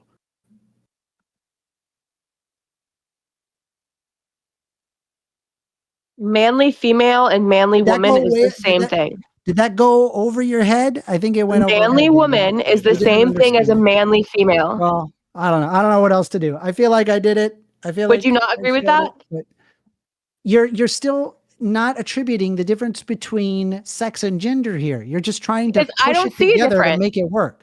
I Yeah, do I not know you see a don't because difference. you're anti-science, and even after I take you through the very obvious logic, you still refuse it. And I just think that what it comes down to, I don't know what your internal motivations are, but I find it's very similar to where people have been propagandized by a heteronormative orthodoxy, where they try to force a binary distribution of sex and gender, that it must only be sex and cannot be another. However, it is less explanatory than understanding the difference between sex and gender. How And would so any of therefore these it is gender roles rejected even under come into that play basis, in if the same sex way that we didn't start reject them? flat earthers or we reject gravity deniers.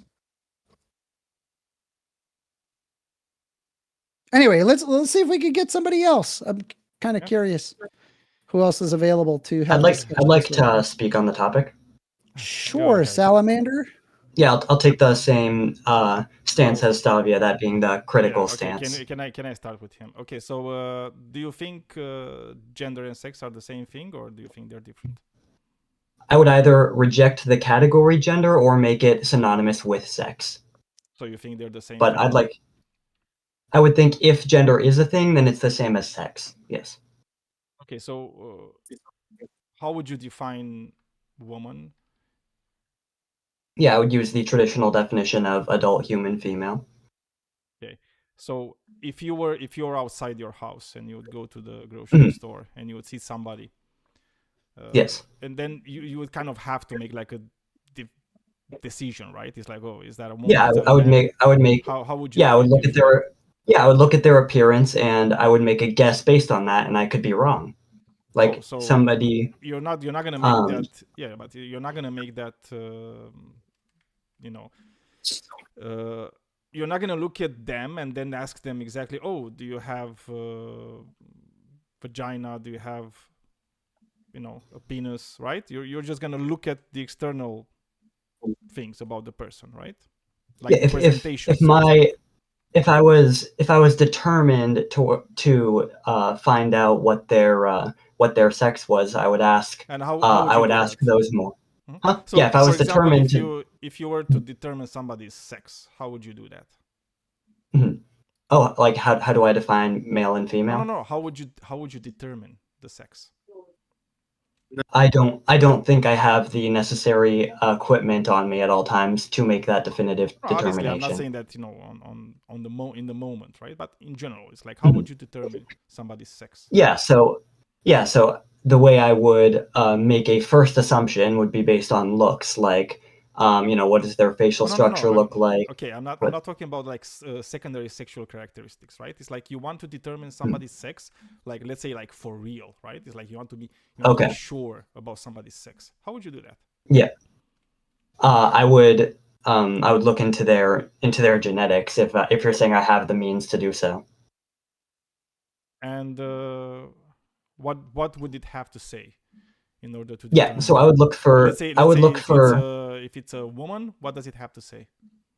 Yeah, so if I'm trying to, what would verify to me that someone is a woman, based on looking at their genetics, would be if they lack a functioning SRY gene. That would inform me that they're female, and if they're adult, it would follow that they're a woman. Okay, and what if they don't have that, but they have, let's say, like a working vagina, like a working not vagina, because you say we're talking about the women, right? So they don't have that, but they have like working testes. So you mean they? I'm just saying. How would you? Yeah. So I'm defining female as the lack of a functioning SRY gene. So you're saying if I do find a functioning SRY gene, is that what you're saying? Maybe. Okay. So if I do find a functioning SRY gene and everything about their appearance would otherwise indicate female to me, I'm gonna say they're a male who looks very much like a female, even if they're not one. Okay, so for example, you would take, do you know like about Castor Semenya? Can you repeat that? Do you know about Castor Semenya? I don't. Can you send Yeah, them in the side she's an chat? athlete. She's an athlete. I think Mhm. it's from like South Africa. Mhm. I think you know more about that, Amanda, like where she's from. But I think she's from South Africa or something. And she actually, you know, she's a woman. She lived her whole life as a woman. Nobody's calling her not a woman. But she does have like working testes. Otherwise, So she has does a she have? vagina. She has like all the presentation of a woman. Like Are everything you else. saying this person has an androgen insensitivity syndrome? I don't know exactly what she has, but I'm telling you exactly how she presents, right? Like the Well, full if you're presentation is saying that the presentation is that saying of a that this woman. person has I'm just giving you I'm giving you all internalized. the important details, right? It's like I'm not skipping anything, right? So it's like All right. that it's a person that is like Mm-hmm. presenting as a woman, like breasts, vagina, everything, except the only But difference, except the only go ahead. difference, right, is like she has like an internal working testes. Yeah, I would say That that obviously she discovered that later in life, right? Is usually this is usually the case. I think this is a case of androgen insensitivity syndrome, which results when someone does have a functioning SRY gene. He did not but have the androgen insensitivity syndrome. It was a I don't know form of exactly a rare what. form of That's why I DID. don't care. I a don't rare care form about of like knowing the DID. whole thing. DID is DID is dissociative It wasn't identity androgen. disorder. It wasn't. It was no. It was. I'll pull it up specifically what it was, but it wasn't androgen insensitivity syndrome. I'll pull it up. Because this type of case I associate with androgen insensitivity syndrome, the internal testes, but external female, external female genitalia and secondary. She has a condition called the 5-alpha reductase 2 deficiency. It is an autosomal recessive condition caused by mutations of impairing function of the SRD5A2 gene located in chromosome 2 and encoding in the enzyme 5-alpha reductase type 2. Can you send that in the side chat? Yep. Just so I can reread that myself. Yeah, I mean, I can put you like the wiki article about her. So the reality is, though, right? It's like by your standards, you would have to say that she's a man, right? So it's like everybody would just have to say, "Oh, she's a man," right? I mean, that's a man. I would say by my standard, well, I don't know the particular case with 5A reductase 2 deficiency, but if it was androgen insensitivity syndrome, which is very similar in its effects, I would say that this person is a man, despite looking like the contrary. Yes. So let me ask you this. You didn't care, right? So just I want to let me be, Amanda, just a second. So you would say that person is not a woman, so you would have to prohibit her from like going into women's spaces, right? So despite the fact that she has breasts and the vagina, for example, you would have to relegate it to a changing room full of men, right? You'd have to. Well, I don't have a firm stance on the changing room topic. I don't know if that should be segregated. You understand why that's important, right? Because this is not just like this highly intellectual like exercise where we just like, oh, I'm just gonna say it's a man. It's like no, because these are like they have like real life consequences, right? But Daniel, like, you can't just say she's a man, right? And then say, well, but actually she's a man, but actually, you know, she can be in the women's bathroom, but then you're gonna say, well, men can be in women's bathroom, right? And would that be okay? I might opt to make the distinction. Real quick, I'll let him understand. He would have to actually bite the bullet on this, because they said that Castor Semenya, in all intents and purposes, is a man. Yet Castor Semenya has a vagina. So let me ask you this, Salamander: can men have vaginas? I would say yes.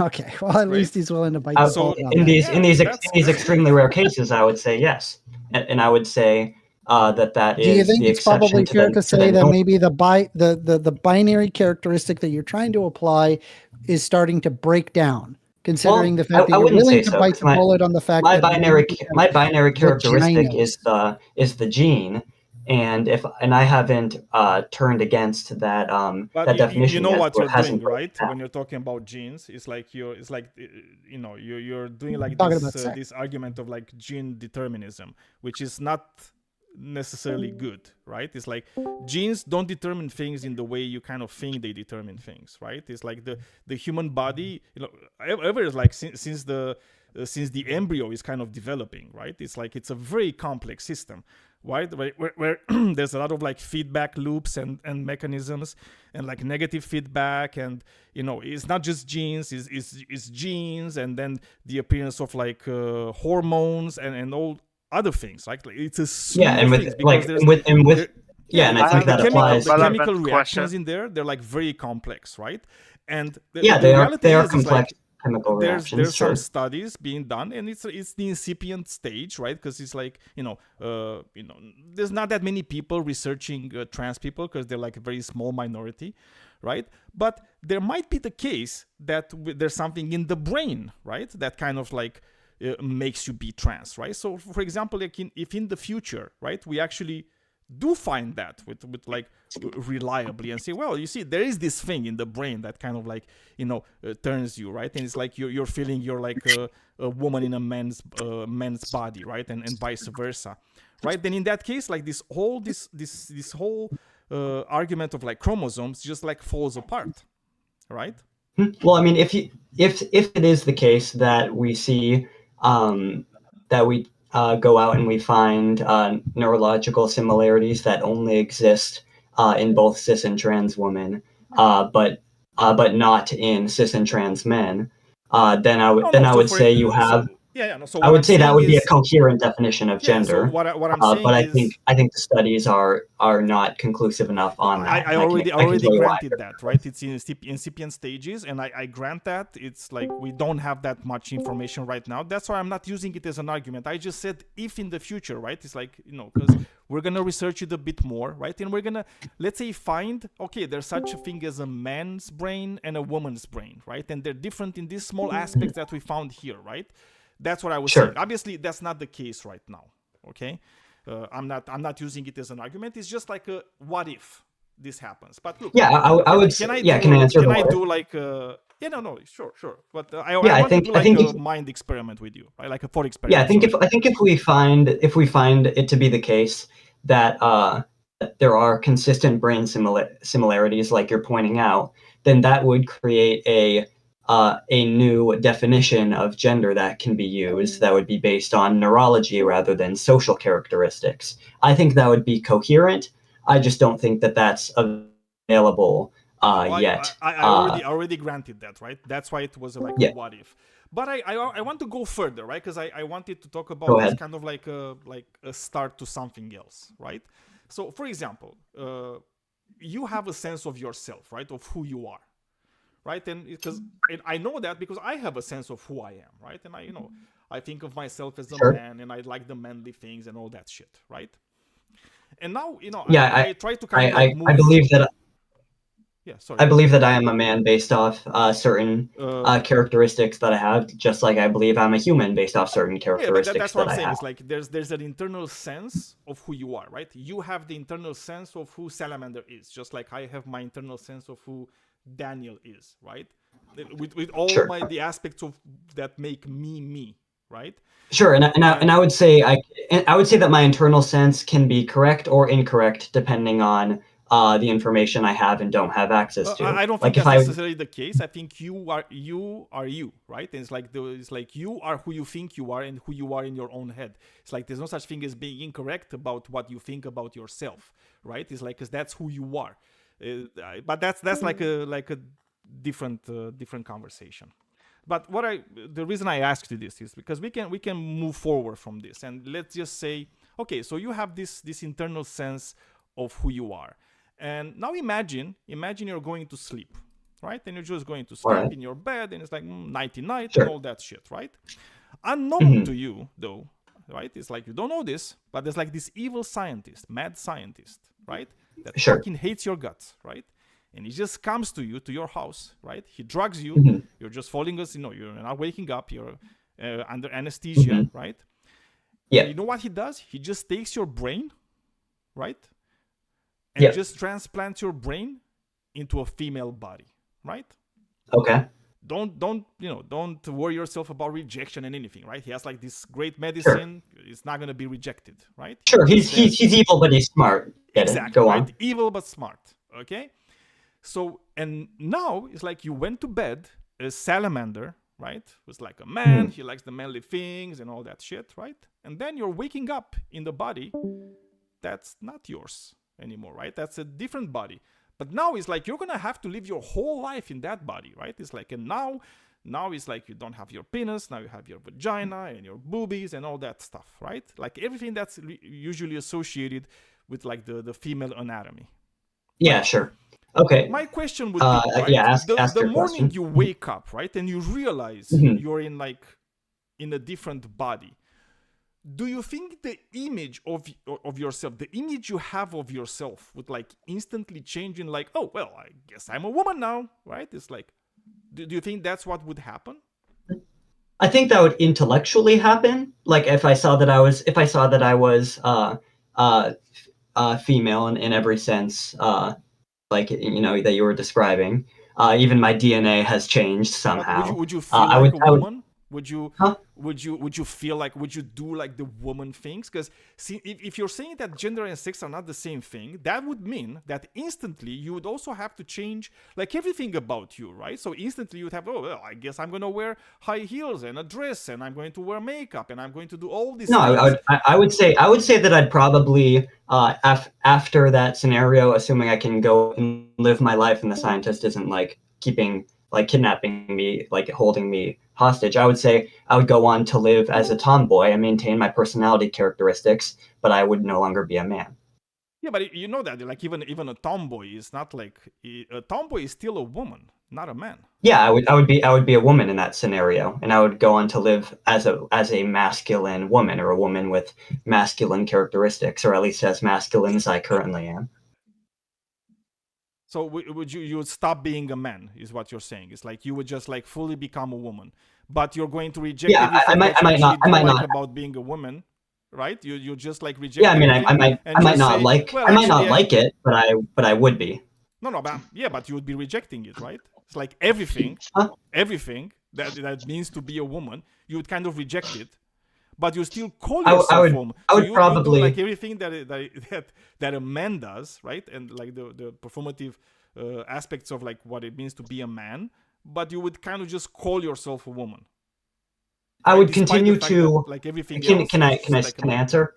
Yeah, sure. Yeah, I would say I would act in a way that is typical for men to act, despite not being a man in that scenario. And I would prefer to have been a man because I think that tends to mesh better with my personality. But I would be like, oh well, nothing I can do. I'm gonna go be. There is something you can do, woman. Actually. Can I tell you a thing? Because this is really, really interesting, because these things kind of happen, right? Like this thing that I've told you, they kind of happen in reality, right? It's not to the extent that I had in my thought experiment, right? But sometimes men, right? They start to have like man boobs, right? They start to like their breasts just grow, right?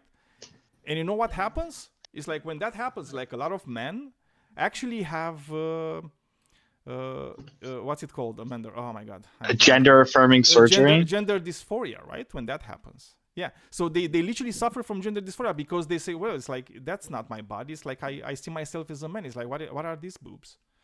It's like these boobs are not who I am. It's like, and they literally just suffer from dysphoria. It's like they don't just go and say, whatever, I'm gonna be a tomboy now. I think this is that I probably wouldn't like my body, but I would still say this is my body, and these are the characteristics that I have. But you can change those. You understand what I'm telling you, right? Because it's like you're kind of doing this because I think you're kind of like denying like the real aspects of what's happening there. I don't. Can you explain to me what I've denied that you think is obviously? I think you're kind of denying the fact that like this new sex that you'd have would be like incompatible with like your idea of yourself, right? And it's like, and when you're talking about trans people, that's usually what it kind of is, right? It's like the idea that they have about themselves, right? And that's why when you're saying like a trans woman, right? It's like it's kind of like you have a woman in a man's body, right? A woman in a male body, basically, right? So we can differentiate even more like this. And that's how you would feel, right? You would literally at that I would feel like actually be trans, right? By all, like by everything we mean to be trans, you would be a trans person. Well, I would say that I would say after the surgery that he does, I would say I cease to be a man, but I continue to be masculine. And I would not like that probably. Okay, so why would we even like? Because again, I don't really get it. It's like why would we even like have the term man and woman in that case? It seems so redundant. It's like it's useless, right? Well, I mean, is this just because we want to differentiate what it means to be male and female after a specific age? It's weird, and like why are we even using that? It's like why does it happen that we had societies where literally we had like societies that had like a third gender? Right? How does that work, right? Because it's like that clearly doesn't work with biology. Yeah. Can I comment on this? I've been wanting to get in on this for now. Yeah, I'll let Walking X say something. Base, thank you. So if I can summarize and sort of steelman both sides of the argument here, essentially what one side's saying is like you're alluding to fictionalism, which is like an epistemic and a quasi-modernistic like philosophical idea, which is that like things like gender, things like societal roles, hierarchies, the way they fashion themselves, etc., are cultural fictions. No. And fictions are actually the things by which things come to be. I'm not finished speaking yet. I know you're not finished speaking, but you're basing somebody do something about this. What is fictionalism? Are you referring Amanda. to Amanda, people please be don't quiet. acknowledge the difference between gender and sex? All right, I'll mute myself again. No, Amanda, just let him finish, please. I want to hear like. All right, go ahead. Let's go ahead and understand the quote-unquote fictionalism that like Walking X, can you stand my position even if they don't like you speaking on yours, speaking on theirs? Finish your stuff, and then we can. Well, so like the moderation needs to happen if you guys actually want to hear like differentiating thoughts. No need to cry. Let's just okay. Do it. I'll assume good faith on your end, Amanda, and I'll assume you actually let me finish what I'm saying, considering I've been sat here listening to you for like an hour without even saying a single word.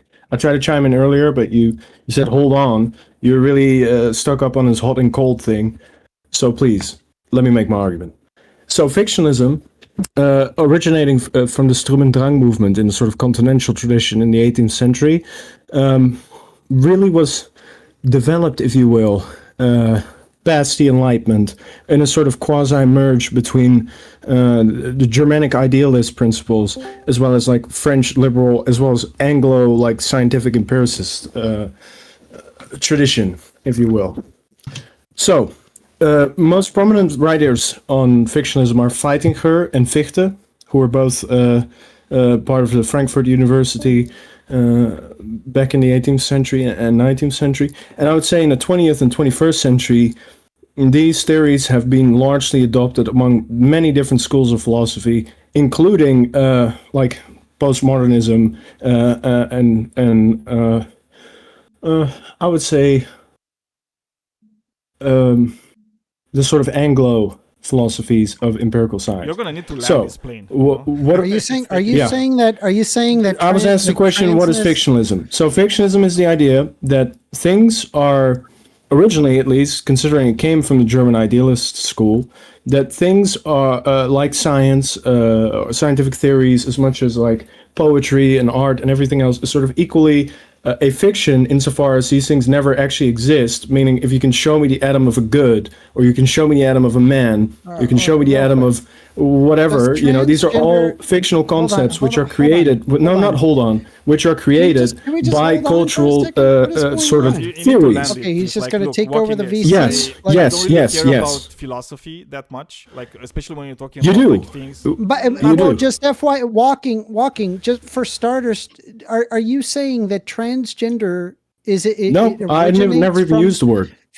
I'm asking, do you believe that transgenderism, does that originate from fictionalism?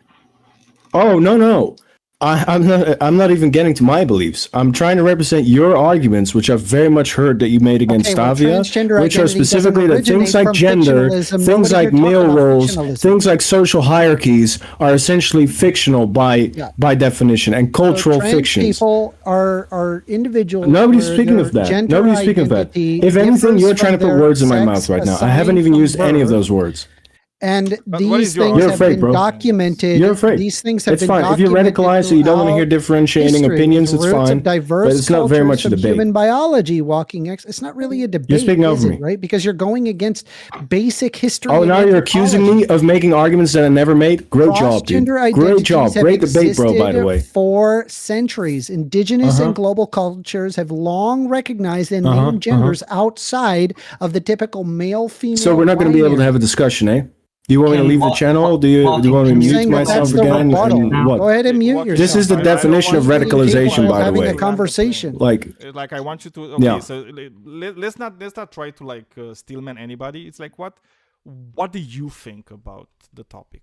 What do I think? Well, I will try one more time out of good faith to explain my position without hopefully being interrupted or being told what my position is, and then having some steelman or strawman argument against it.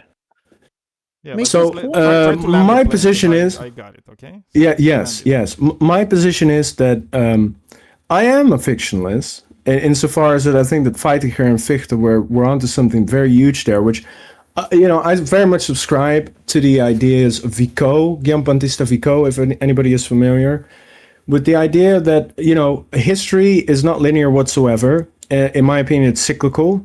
And upon studying history, you can see sort of reoccurring patterns, not things that repeat themselves, but things that sure do rhyme, as Toynbee said. And one of those things is certainly like hierarchical roles between societies and the way they order themselves. If you look at classical societies like Hellenistic Greece or Rome, if you look at the Peloponnesian Wars and how women sort of conglomerate together and rebel against men until the Peloponnesian Wars stopped.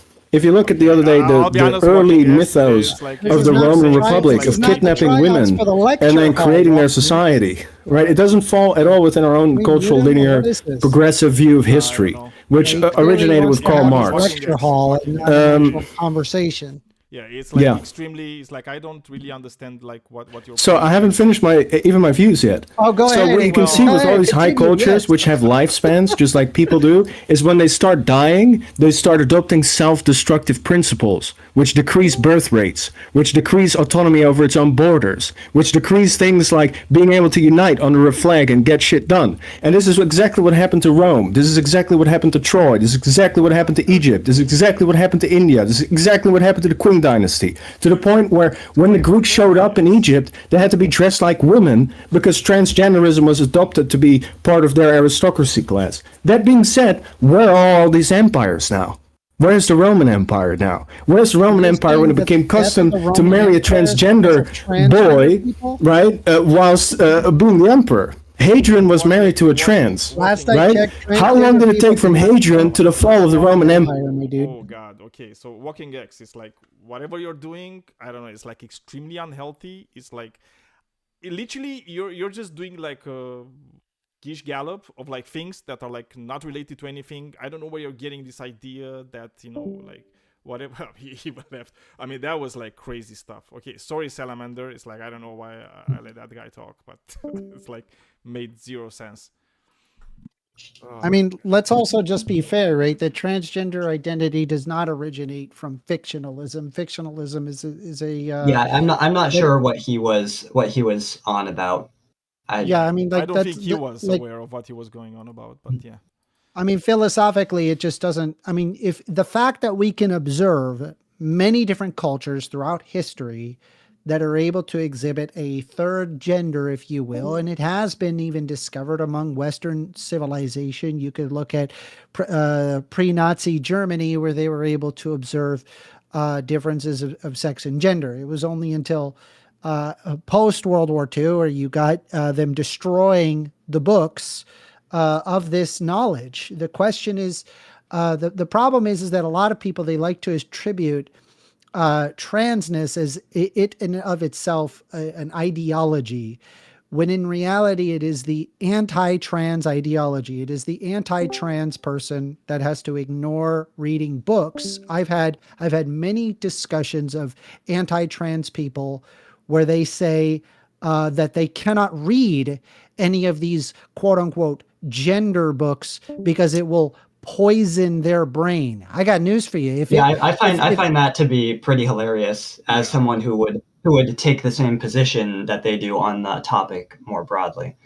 So I mean, now I'm if sad that somebody has we stopped our conversation, Salamander, because I think we were getting to somewhere that was like much better. But yeah, I got baited. Sorry, man.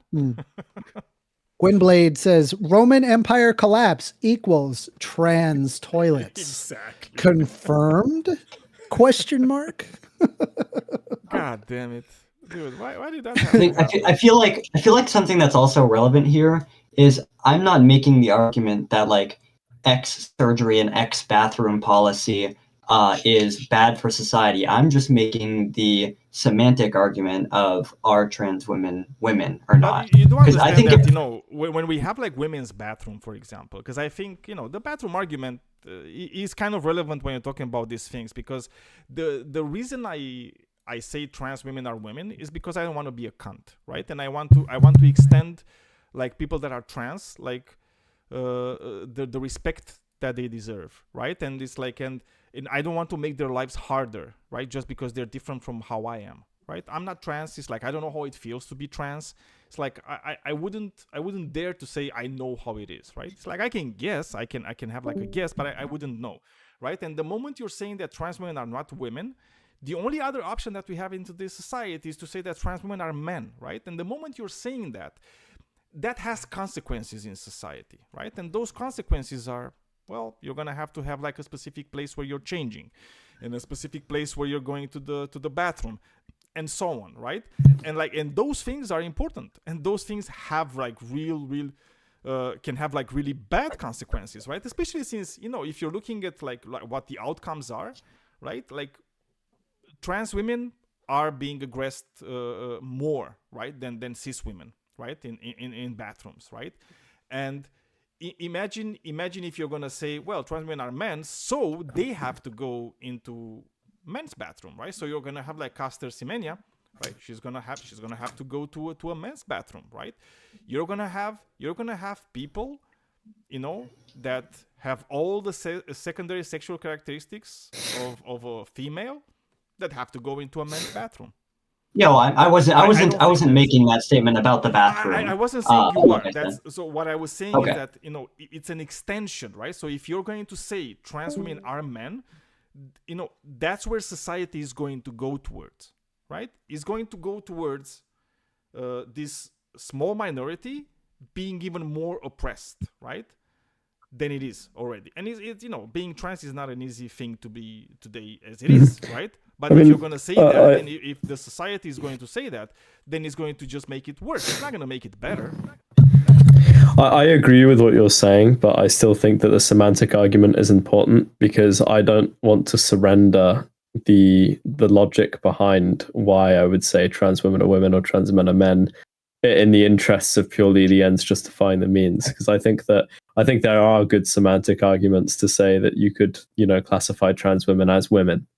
And obviously it is a semantic discussion, but I don't think we should just sidestep that just to say like, well, if we called them men, lots of bad stuff would happen, because obviously like we're interested in in the truth, and we're interested in obviously like what the words mean.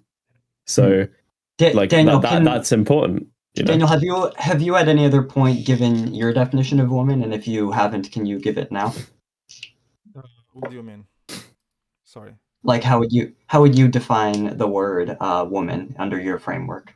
Oh, how I would define yeah, well, maybe like not just women, but like in general, like gender, right? So if you want to define gender, then you can in such a way that someone can tell the difference between a man and a definition, right? And I'm gonna also put it in the side chat, right? And please do. You can look it up, right?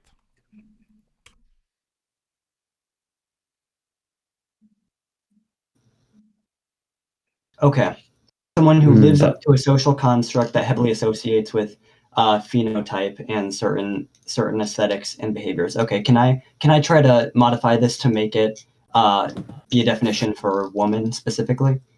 I would say my guess of your definition of woman would be someone who lives up to feminine social constructs. Feminine social constructs being those that heavily correlate with female phenotype and certain aesthetics and behaviors. I think the issue with this would be some people might not in any way live up to the social construct that is historically tied to females, but they would call themselves a woman, like an extreme tomboy, to use that earlier. Yeah, sure. That's why in my definition it doesn't say it's 100%. It just says it heavily correlates.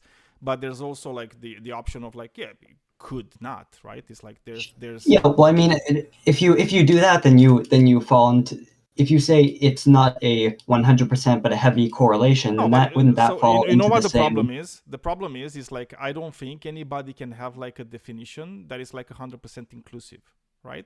Well, the one I give about the SRY gene, I've been 100% consistent on that. That's a definition maybe for what? For female, but even that might not be, right? It's like again, it's like even when it comes to sex. Even when it comes to sex, well, I feel like you showed the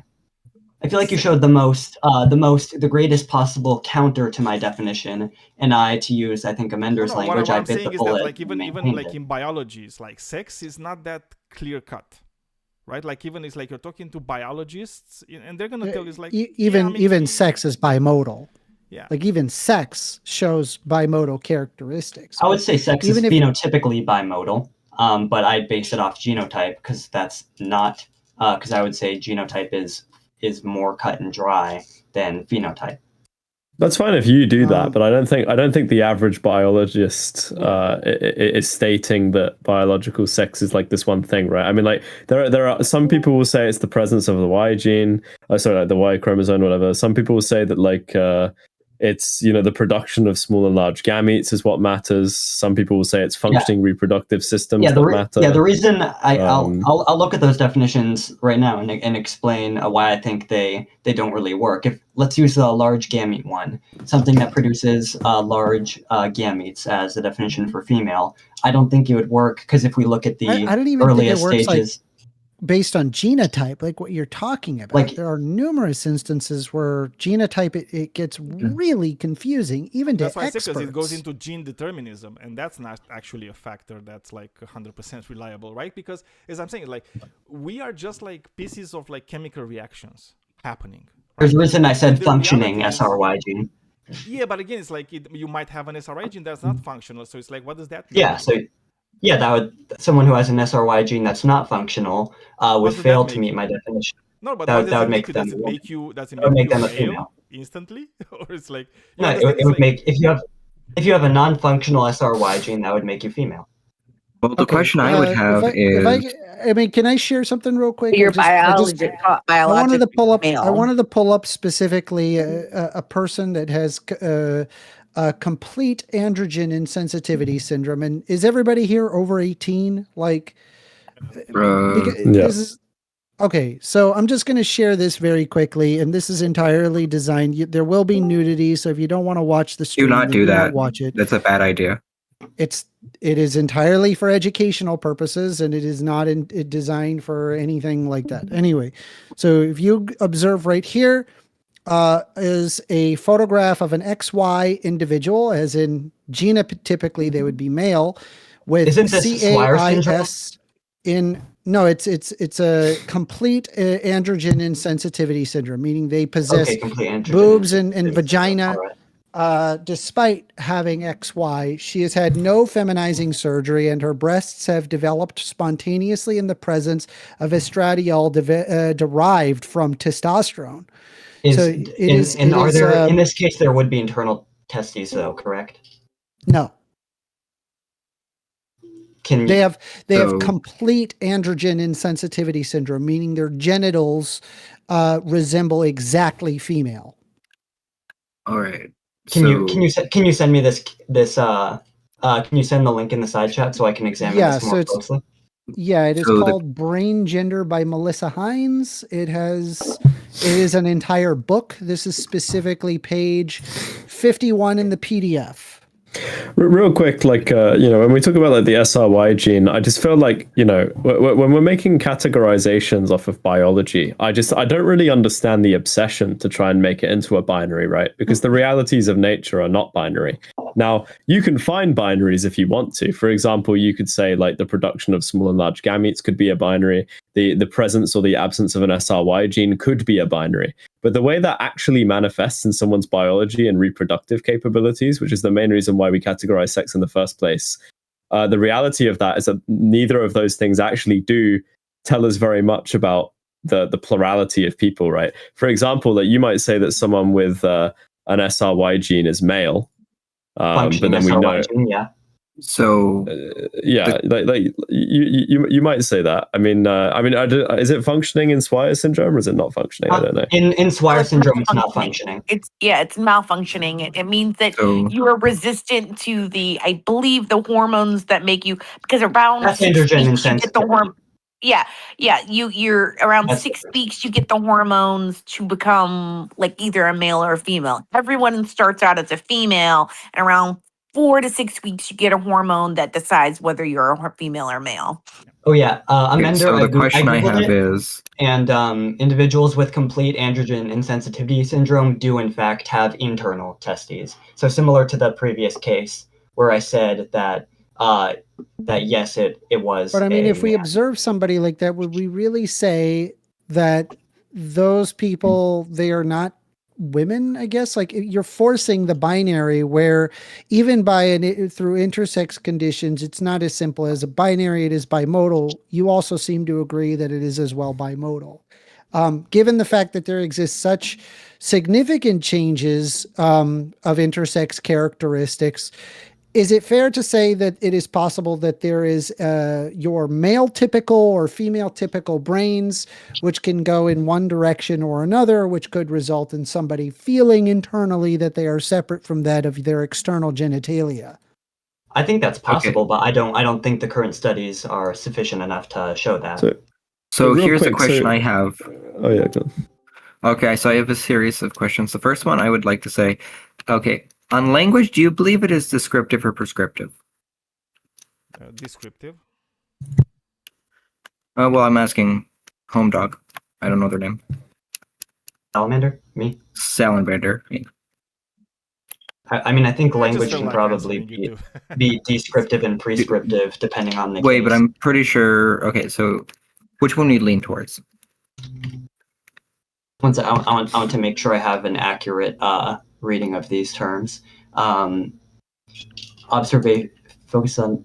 Yeah, I would say that. I would say that with regard to sex, I take a descriptive definition rather than a prescriptive. All right, so that's pretty good for me. Okay, the next one I would have is: do you believe there is people within your category that somebody would describe in a group of people, in a demographic of people, would describe as a woman, but you would disqualify? Huh? Yeah, I think I hold a very unique view. Yeah. So the question I would have is, how do you create a definition that would serve as a test for the sufficient definition of what a woman is, while also maintaining the the descriptive character of the word? And go. Well, can you repeat that? I'm not sure what you're asking me to do. All right, so give me a criteria of what would make something a woman or not a woman, right? That's the distinction. Wait, give me a second. The description, but you must also maintain the prescriptive nature of the word. And go. Why do I need to maintain the prescriptive nature of the word? Because you told me that I said descriptive. That language it's descriptive. Yeah, sorry, I think you said prescriptive just a second ago. I'm sorry, I misspoke. Descriptive. Yeah, because you believe that's what language is, so you must also maintain that character. And now go. Yeah, I would say that that my definition for woman would be adult human female, and I think, and if anybody fails to meet Give me a any of second. those, sure. But those obviously will disqualify people that would undoubtedly be called women in other contests. So I believe you have failed the challenge there. I gotta go get my my fucking fillets. I'll be right back. I'm not quite sure what I failed. If I failed at having a definition typically that we everyone else determine agrees with, sex then I would agree that my we definition. determine sex based on looking at external genitalia, and then from there, live that person's life in the socially acceptable way of that, male or female, depending on what genitalia that they had. Considering that there exist people with the complete androgen insensitivity syndrome or partial, doctors would look at this and then would establish a specific genitals, despite the fact it is incorrect, being the way that they synthesize testosterone, separate from that of typical testosterone synthesization. They performatively live their life female because they were told that they are female. Yeah, I would say they live their life in a way that is typical for females, despite not being a female themselves. I don't see the issue with that. So then you believe that sex is different from gender? I don't believe we've been talking. I think I don't have a definition for gender, so I don't think I could. Have you done like any I said, reading on gender? Actually, I would be honest here and say I haven't read book length treatments on from either side. Really, my perspective is more self formed. Okay, I would definitely take the time to read a book on gender to understand the full perspective, because it goes pretty deep. But it's just referring, it's a very broad category that is referring to constructed roles, the behaviors, and the identities that society associates with the biological categories. Okay, well, you are able to establish that somebody can, for example, have a vagina, yet have XY chromosomes. And because they had a vagina, they basically live their entire life female, because that's how we determine somebody to be male or female. Internally, they may not feel comfortable with this.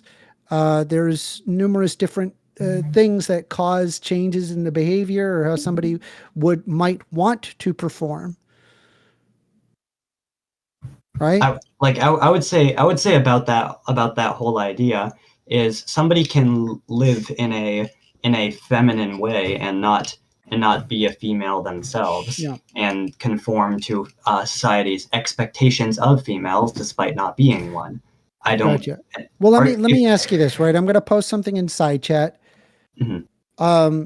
Is this a man or a woman to you?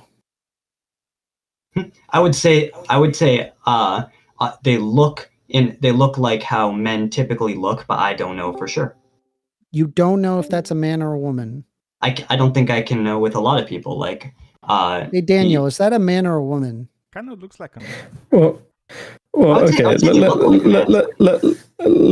try and get. Okay, I understand the whole trap of like, hey, it's actually a trans man. Like, yeah, sure. But you have to understand that from like Salamander's perspective, the only thing that really matters when identifying men and women, and from my understanding, is just is the sex biologically internally. So well, the question I have with that is, I've already addressed that this isn't as simple as simply looking at that. The problem is that you're looking at. I brought up as an example somebody who has complete androgen insensitivity. Yeah, I agree. That's a good example. I agree. Externally, they are very clearly female. Everything about them looks female, but they are XY. So it's not as simple. I agree with you. And just FYI, right? Just to point out, right? My understanding and my definition would be a lot easier to say identify man and woman. If somebody asked me, is this a man or a woman?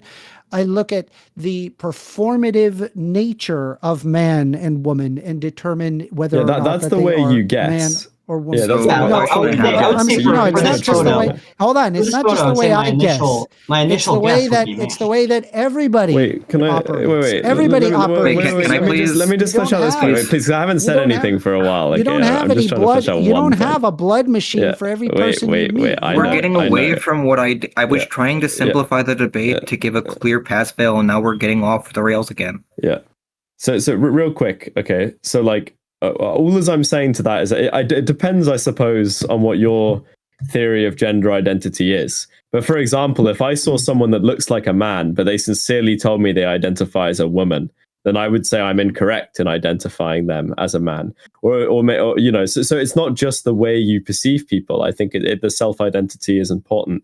Okay, yes, this is why I was saying that gender has multiple facets. I agree. There is the internal gender expression, and then there is the external gender expression where somebody, for example, internally feels woman, but they externally do not display that. So that's fine, right? That's understanding differences between sex and gender. I'm saying that my method is able to fully encapsulate this as well as including intersex conditions, whereas people that try to establish the very clear binary your method is good for giving us a strong inductive case it. on what people's gender identity probably is, right? That's what your method is for, and I agree with you that it's a good method, and it doesn't mean you're going to be right 100% of the time, because there might be cases where you think someone is a man but they actually identify as a woman, or you might think someone is biologically female but they're actually male, or whatever, right? So there's always going to be exceptions, but I agree that generally your process is reliable. The issue I'm having now is it seems as though our buddy does not actually subscribe to the idea that language is descriptive, because if his metric is something we actually cannot tell by looking at somebody, and we can only engage in sort of a proxy or a facsimile of that, right? How can you possibly be what we actually care about? Clearly, we care about secondary characteristics that transmute and reliably predict within a range of where people would fall. I mean, you would live your life. So if we are going to use, if we are going to use a prescriptive definition, I will ask you now: who determines language for who? And go. Is he asking me to answer about prescriptive? Yes. Who determines language for who? I think in a lot of cases, people determine get their own use of language from their surroundings. But I would say in special cases, like my example with female, it's something that I determine for myself what that definition is.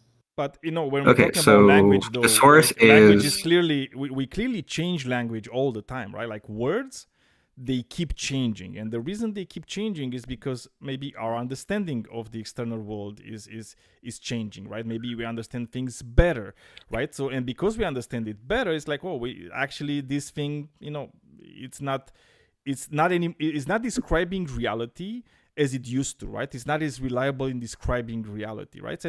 So language is by definition is not prescriptive, right? It's like it's just descriptive. Okay, so we are describing reality with it, because otherwise, what's the point? Okay, so the prescriber of language in this case is that of the individual, and to that I say zip zop, zip zop, zip zop, zip zop, zoo.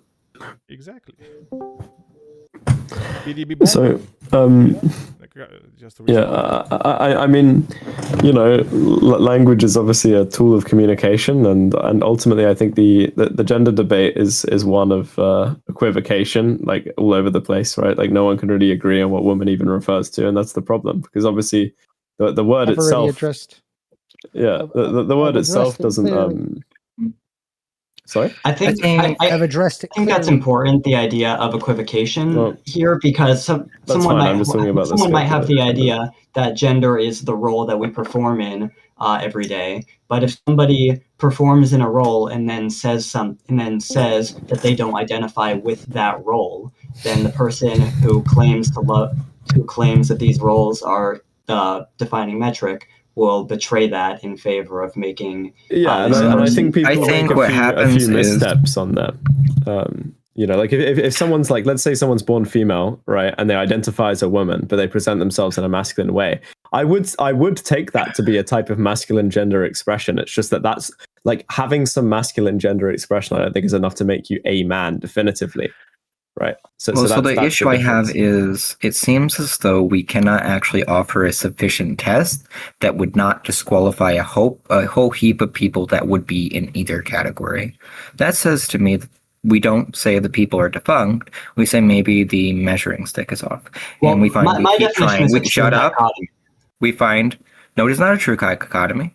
Because Sure there's people that are in the middle of the bimodal distribution, and you can't give me a test of determining either. So I don't even know if it's a dichotomy, friend. Anyway, so the thing I will continue, right? And so I think the issue is that you will never find this. These institutions you engage with are refracted several times between you and the individual, and it's so bent compared to each person that the tail end distribution of these manifestations cannot be encapsulated in one clear test that would not disqualify uses in other cases. It is only consistent that we use identity to capture this, because it is only then that we would capture as people use the word. So, I'd like to restate on my definition being a true dichotomy. My definition of female was a person who lacks a functioning SRY gene, with my definition of male being a person who does not lack a functioning SRY gene, which is a true dichotomy, meaning it excludes nobody. Oh, okay. So the question I now have is, why is that important? I would say that's the best. I would say that genetic component is the best predictor of phenotype, as compared to any other. Okay, so here's the issue you just did: is now we have a foundation of sand, and you are just turning over things in a bucket. You've not actually given me anything, Mono. I have asked you for the reason why we should do this, and you simply said to accomplish this task, and obviously that's what I'm asking about. So it sounds like, I think we spoke about like the what was it called again? The thing that we were looking at earlier, like something androgen sensitivity. I would like him to address that before we get away from this, if we may. Yeah, androgen. Complete androgen insensitivity. This is relevant. I'm not trying to like steer him away. I'm just saying that like it seems like the the thing that you're talking about when you're talking about like the predictor of certain phenotypical developments. If that androgen sensitivity syndrome that we were talking about earlier has a functioning SRY gene, but it doesn't actually develop those phenotypes, then it seems like it does in the sense of internal testes. So wait, but that doesn't matter how you use it. Okay, but then what phenotypes are you specifically trying to develop? So hold on real quick. I wanted to like address, there was something that was said earlier by Ghost where they were saying that we don't really have like a good definition of woman. And I have to get going real soon. If you guys are not subscribed to my YouTube channel, consider subscribing. We've been growing for a little while. But women in terms of sex, there's two separate definitions. There's one in terms of sex and the other one is referring to gender. Woman in terms of sex is XX chromosomes, 18 plus, typically resulting in secondary sex characteristics and primary sex characteristics such as large gametes, fat placement around hips and chest, less on the belly, diamond-shaped chin, and receded brow ridge. Women in terms of gender refers to being 18 plus and predicating an internal sense of sex, being female. That is what it is referring to. Okay, so given the fact that can I just say this before we go? Yeah. Okay, so given the fact that our friend believes that language is prescriptive and is individually subscribed, I will offer him this before I go. Thanks for inviting me. Zip. Blip, blip. Wait, and I want you to before respond jump in off, Amanda. specifics to those. Yeah, wait, real quick, because Amanda's leaving and he just addressed that to me. Amanda, I don't know if you got me confused, but I never said that you guys don't have a definition for women. I agree nobody with could you agree on a definition. Nobody could agree on a definition. Oh, in that sense, yeah, that definition that everybody can agree with.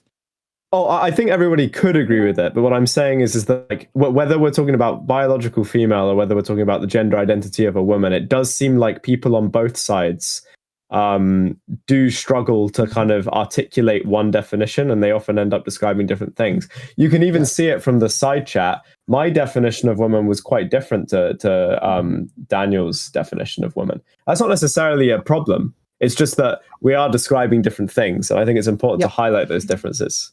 That's all I'm saying. Well, this is why, like, I require that people understand yeah. the difference between sex and gender as what science does, as what multiple fields of science acknowledge, and as what multiple cultures have exhibited. And despite fictionalism, as what somebody had said earlier. Anyway, I appreciate you guys very much. You guys have a great rest of your night. Bye-bye. I appreciate the talk. See you, mate. Yeah, I mean, the show is still keeps going, but yeah. Yeah, fair enough. And I understand it's like, when we're having definitions, I feel like definitions are just like tools, right? It's like words are just tools to get like ideas from my head to your head, right? And in order to do that, we need to kind of agree on certain things, and we need to sometimes we need to debate them, right? Like sometimes it's like it's even this. It's like, okay, we used the definition of woman this way for a long time, but now we've discovered this thing which is like trans people and trans women. It's like, okay, is it useful to kind of like change the definition and kind of like, because it needs to have some utility. And I feel like if we're just like so strict and just say, oh, male equals man and female equals I agree. In that case, it's like we're gonna have like these huge issues in society and in treating each other and in making sure that people can live full and fulfilling lives, right? Just because we can't just go with one definition that we had. The thing is that I feel like, I think a lot of us here think that trans women are women, but I think that we might think that the qualifiers might be different depending on who you speak to. Like, for example, some people think that all as it takes for you to be a woman is just to say that you identify within the category, and the category itself is kind of self-defining, so it's even more radical. So you can literally just like identify as a woman. That's it. There's another view, which is one that I. Right, the way they see it is kind of like the way people used to see gay people, right? They would say, "Oh, you're just choosing to be gay." Well, that's not really how it works, right? Because it's like, if that were the case, you could choose.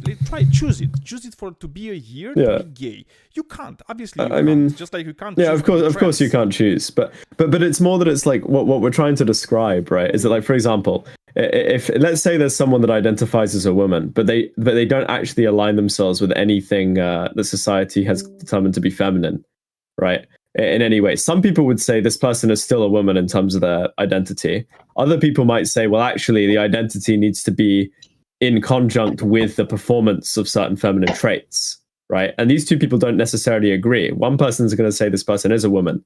The other person's going to say that their identity is false based on the lack of performance of that identity. So I'm just saying that those are some very subtle semantic differences that can lead us to categorize someone one way or not. I think it's important to address those. That. And that's why it's like, when I first started like this debate like 2 hours ago, with somebody else, one of the let's say parallels that I made was, if somebody's an adoptive mother, you're not just gonna say they're not a real mother. Despite the fact that even motherhood has a biological aspect to it. Right? It's like, there is but nobody says to an adoptive mother, well, you're not a real mother. Well, that would be... Yeah, that's a good... I like that example. Right? I should use that more. I mean, that's an insane thing to say, you're not a real mother. Like, what the fuck do you mean you're not a real mother? Right? And it's like, why do we call them mothers? Right? It's not for the biological aspect of it. It's for the, for the way they behave, right? It's like a presentation factor. It's like a behavior. That's true, but then you have to ask yourself, like, does that fully correlate with gender, right? Because, for example, I would say I would it's not one to one, but that's kind of what I mean, though, right? And I think it's important to flesh out those differences because, for example, people would say that an adoptive mother counts as a mother because they're fulfilling a role. But what if someone just says I identify as a mother and they're not a caregiver and they don't fulfill that role at all? then is that person still a mother? Most people would reasonably say no. However, I would say if you identify as a woman, that you are a woman. So there is clearly a distinction there that I think is important. And that's why I think you have to be a little bit careful when you're making those distinctions. Give you like a counter example, right? I can give you the so for example, there's like mothers who really don't take care of their children, right? Let's say they're biological mothers, they birth like a kid, right? And then they don't take care of the kid, right? And it's like, what do we do, right? We look at the behavior. We look at like, oh, is that a real? Is she doing that, right? Is she actually? I'm saying that like gender identity is an identity and not a behavior. Whereas with a mother or motherhood, I think is more of a behavior. So that's why I think the example only somewhat works. That's why, like in my definition, I also put like behaviors, right? It's not just behaviors, but it's also behaviors too, right? And, here is an example that I use that I think is maybe a better correlation, at least to the way I talk about gender, right? It is, for example, like, is someone a punk rock fan? Okay, and what is the barrier to entry to be a punk rocker? Okay, now we understand what a punk rocker is, right? Yeah. Punk rockers have a certain fashion associated with them and a certain subculture. It's not simply liking the music. I know loads of people that really like punk rock music, but they're not punk rockers, right? We kind of notice a distinction there. And the question is like, what is it that makes someone a punk rocker? Because it's entirely possible that someone could indulge in the fashion and express themselves in similarly punk rock ways, but not really associate themselves with that subculture, right? And it's also entirely possible that someone could not actually listen to that much punk rock music and not even wear the fashion, but they still sincerely self-associate with that subculture. And I would say that that's the determining factor that makes them a punk rocker, is their self-association with that social category. I totally and I draw that correlation humans, to women. Right? Like, dude, like humans are not like things you can put in small boxes, right? It's like, and this is the thing. It's like if you have 1 million people, you're gonna have 1 million ways of being a person. Yeah, and the thing as well, like. Yeah, I agree. And the thing that I find funny about the gender discussion is that people act like it's this massive problem that we're not super precise. But this doesn't seem to be a problem for other roles in society. Like, again, like you look at a punk rocker, like if I say, yeah, I'm a punk rocker, no one has a problem with that because, even though like what is punk rock music? That's a hard question. I mean, like where is the line between punk rock music and non-punk rock music? When does it become metal? Right? I mean, like, this is all fairly subjective and intersubjectively determined, and different cultures might view it differently. There's different fashion. Some of the fashion looks like punk rock fashion, but it's not entirely. It's incredibly vague and very hard to determine whether or not someone is actually definitively a punk rocker as an exclusionary category. But in spite of that, no one fucking complains when people identify as punk rockers, and we accept that identity. And I'm confused as to why we can't just do the same for women, to be honest. As long as we don't abandon the biological definitions. Look, I mean, can I speak to the idea of precision here? Yeah, just a second. Yeah. I want to finish my thing and then you can. Yeah, go ahead. So I think it's mostly like a political thing, right? Because I remember I was watching this like huge freaking like evangelical pastor in the United States, right? And he had like this interview around the time where like the gay issue was like the big issue in the United States, right? And while talking about gay people and obviously demonizing gay people, he had this question about trans people, right? And his instinctive reaction was to say, oh my God, like those poor people, imagine being a man in a woman's body, and it's like, it's so sad. It's like, we just need to help them, right? While being anti-gay, right? But that person today would be like extremely anti-trans. Why? Because the political reality is telling us that we have certain certain people in society that want to use the reality of trans people as a wedge issue to promote whatever they want to promote their political ideology, right? So for example, in the United States, trans people they want to cut the genitals of infants, right? Therefore, nobody should have healthcare. Right? That's what it is. It's just a way to use the plight of some people or the realities of some people to just advance your political aspirations. But yeah. Yeah, go ahead. Sorry for yeah. So on long one. Yeah, on the idea of precision, this is like a statement I want to make against a lot of people who have a position similar to mine. A lot of people will say stuff like someone in the side chat mentioned XX versus XY chromosomes, and that tells me that they're not read into what the biology actually looks like here, because there are other syndromes like De La Chapelle syndrome and Swire syndrome. I mentioned Swire earlier, where you have a SRY gene that's functioning in an XX person, and that causes XX males, or which is De La Chapelle syndrome, or you might have a dysfunctioning SRY gene in XY individuals, and this causes Swire syndrome.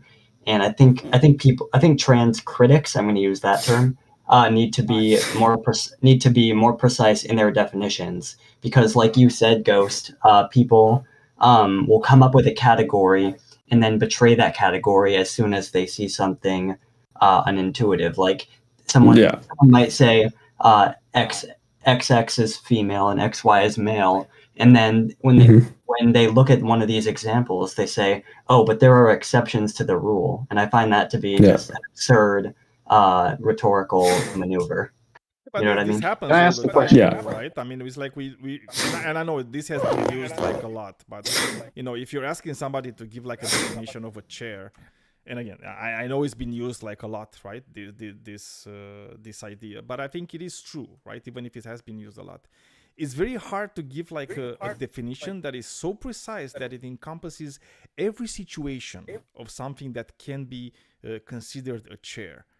Right, but the reality in life is that we can all understand, we can all spot a chair when we see one, even if we don't have like a very strict and like a comprehensive definition of what a chair is.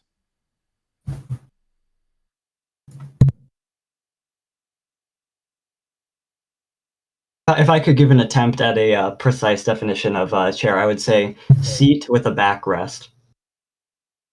Well, yeah, but then this is the problem, though, right? Even if we say backrest, it's like, okay, well, what is a backrest and what is a seat? Right? And that's where it gets really complex, right? It's like, like if I sit on like a rock that kind of looks a bit like a chair, it seems a bit strange to call that a chair. So it seems like it's a seat with a backrest that's created with the intention to be labeled as a seat and a backrest with the function of. It seems like the intention of the thing being made matters. I think that's a fair point, that the intention that it's designed to be sat on. I think that might be a fair. Have to design it, right? Or like it just needs to be. Imagine you're meeting your friends in the wood, and then you just take some rocks and you put them in like a circle, and you're just like, we can use this as chairs, right? So they're the chairs for the situation. They don't. I would say they would be. I would say they would be for that purpose. Specifically, in a way, they would be chairs. I think. For the rock example, I would call those. They don't have backrest. I would call those seats rather than chairs, because but then there's also the idea of like geographical locations. Like we call it a chair, and then somebody else in the world describing the exact same thing calls it a stool. Exactly. Like, what's the difference? Yeah, it is just like there are some categories that. It's like cluster concepts, really. There isn't really one determining factor. It's just that there is a cluster of traits of things that we would consider chair-like, and we have a vague idea of a cluster of concepts in our head that align with chair. Similarly, like with like biological sex and with gender and all this type of stuff, like if you want to try and like if you really want to force a binary and say, look, like the absence of the SRY gene is our best distinguisher between the development of traits or whatever, and you feel like that's the best way to divide people biologically, that's fine. I don't personally like, it doesn't really matter too much to me, because none of that, at least in the gender discussion, matters to me, because I think that these terms can be polysemous. It's fine. We can accept that, maybe the definition of sex needs work, but it doesn't change the fact that I think the definition of gender can just be a separate thing, even if it does have some relationship to sex.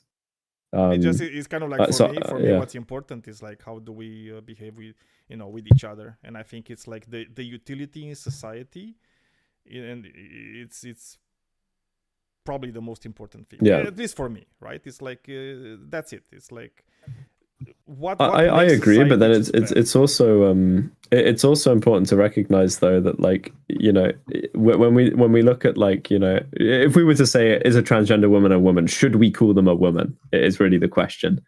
And then what I'm kind of saying is like what I'm saying is that let's just say they're women, right? And we're only going to change our idea once we come upon something that kind of like shakes the whole freaking world. Yeah, but there's a distinction there between like should we lie to people or should we? Yeah, should we lie? Yeah, that's what I was going to say. Is lying to people beneficial to society? Which it might be, and you might have a principle or not that opposes lying to people to make them happy. By lying. Well, that's exactly it. It depends, because that's what I was going to say, right? Is that I think that expanding a word's definition for utility to make people happy, I think is a great thing. But I also think we have to remember that the nature of language is that it's communicative and descriptive. So I don't think it's purely just to make people happy. We are trying to describe something. And so long as that isn't being compromised on, I don't see the issue.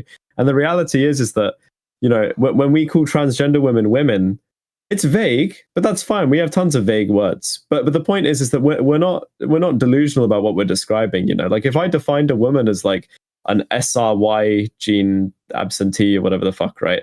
Like obviously, like if I were to call a transgender woman a woman, that wouldn't be true.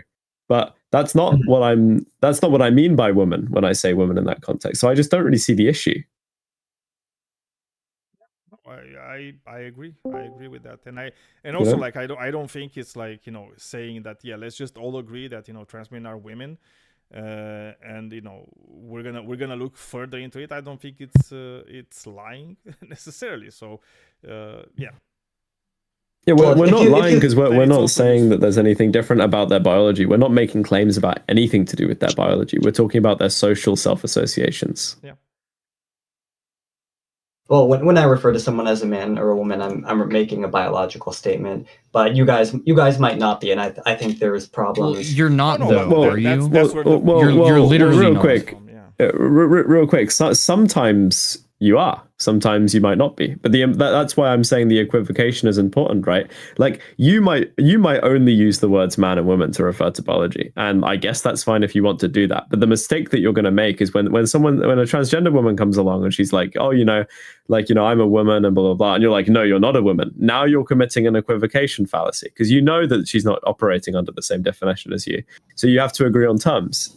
I think I would be more likely to ask what this person means by woman if they're claiming themselves to be a woman, but rather than just saying no. Yeah, and that's fine. And some people might struggle to articulate it, and I don't think that's necessarily always an issue because I think that it's a very complex sociological term. Like for example, I don't think that's always an issue, but I would say in this case it is an issue.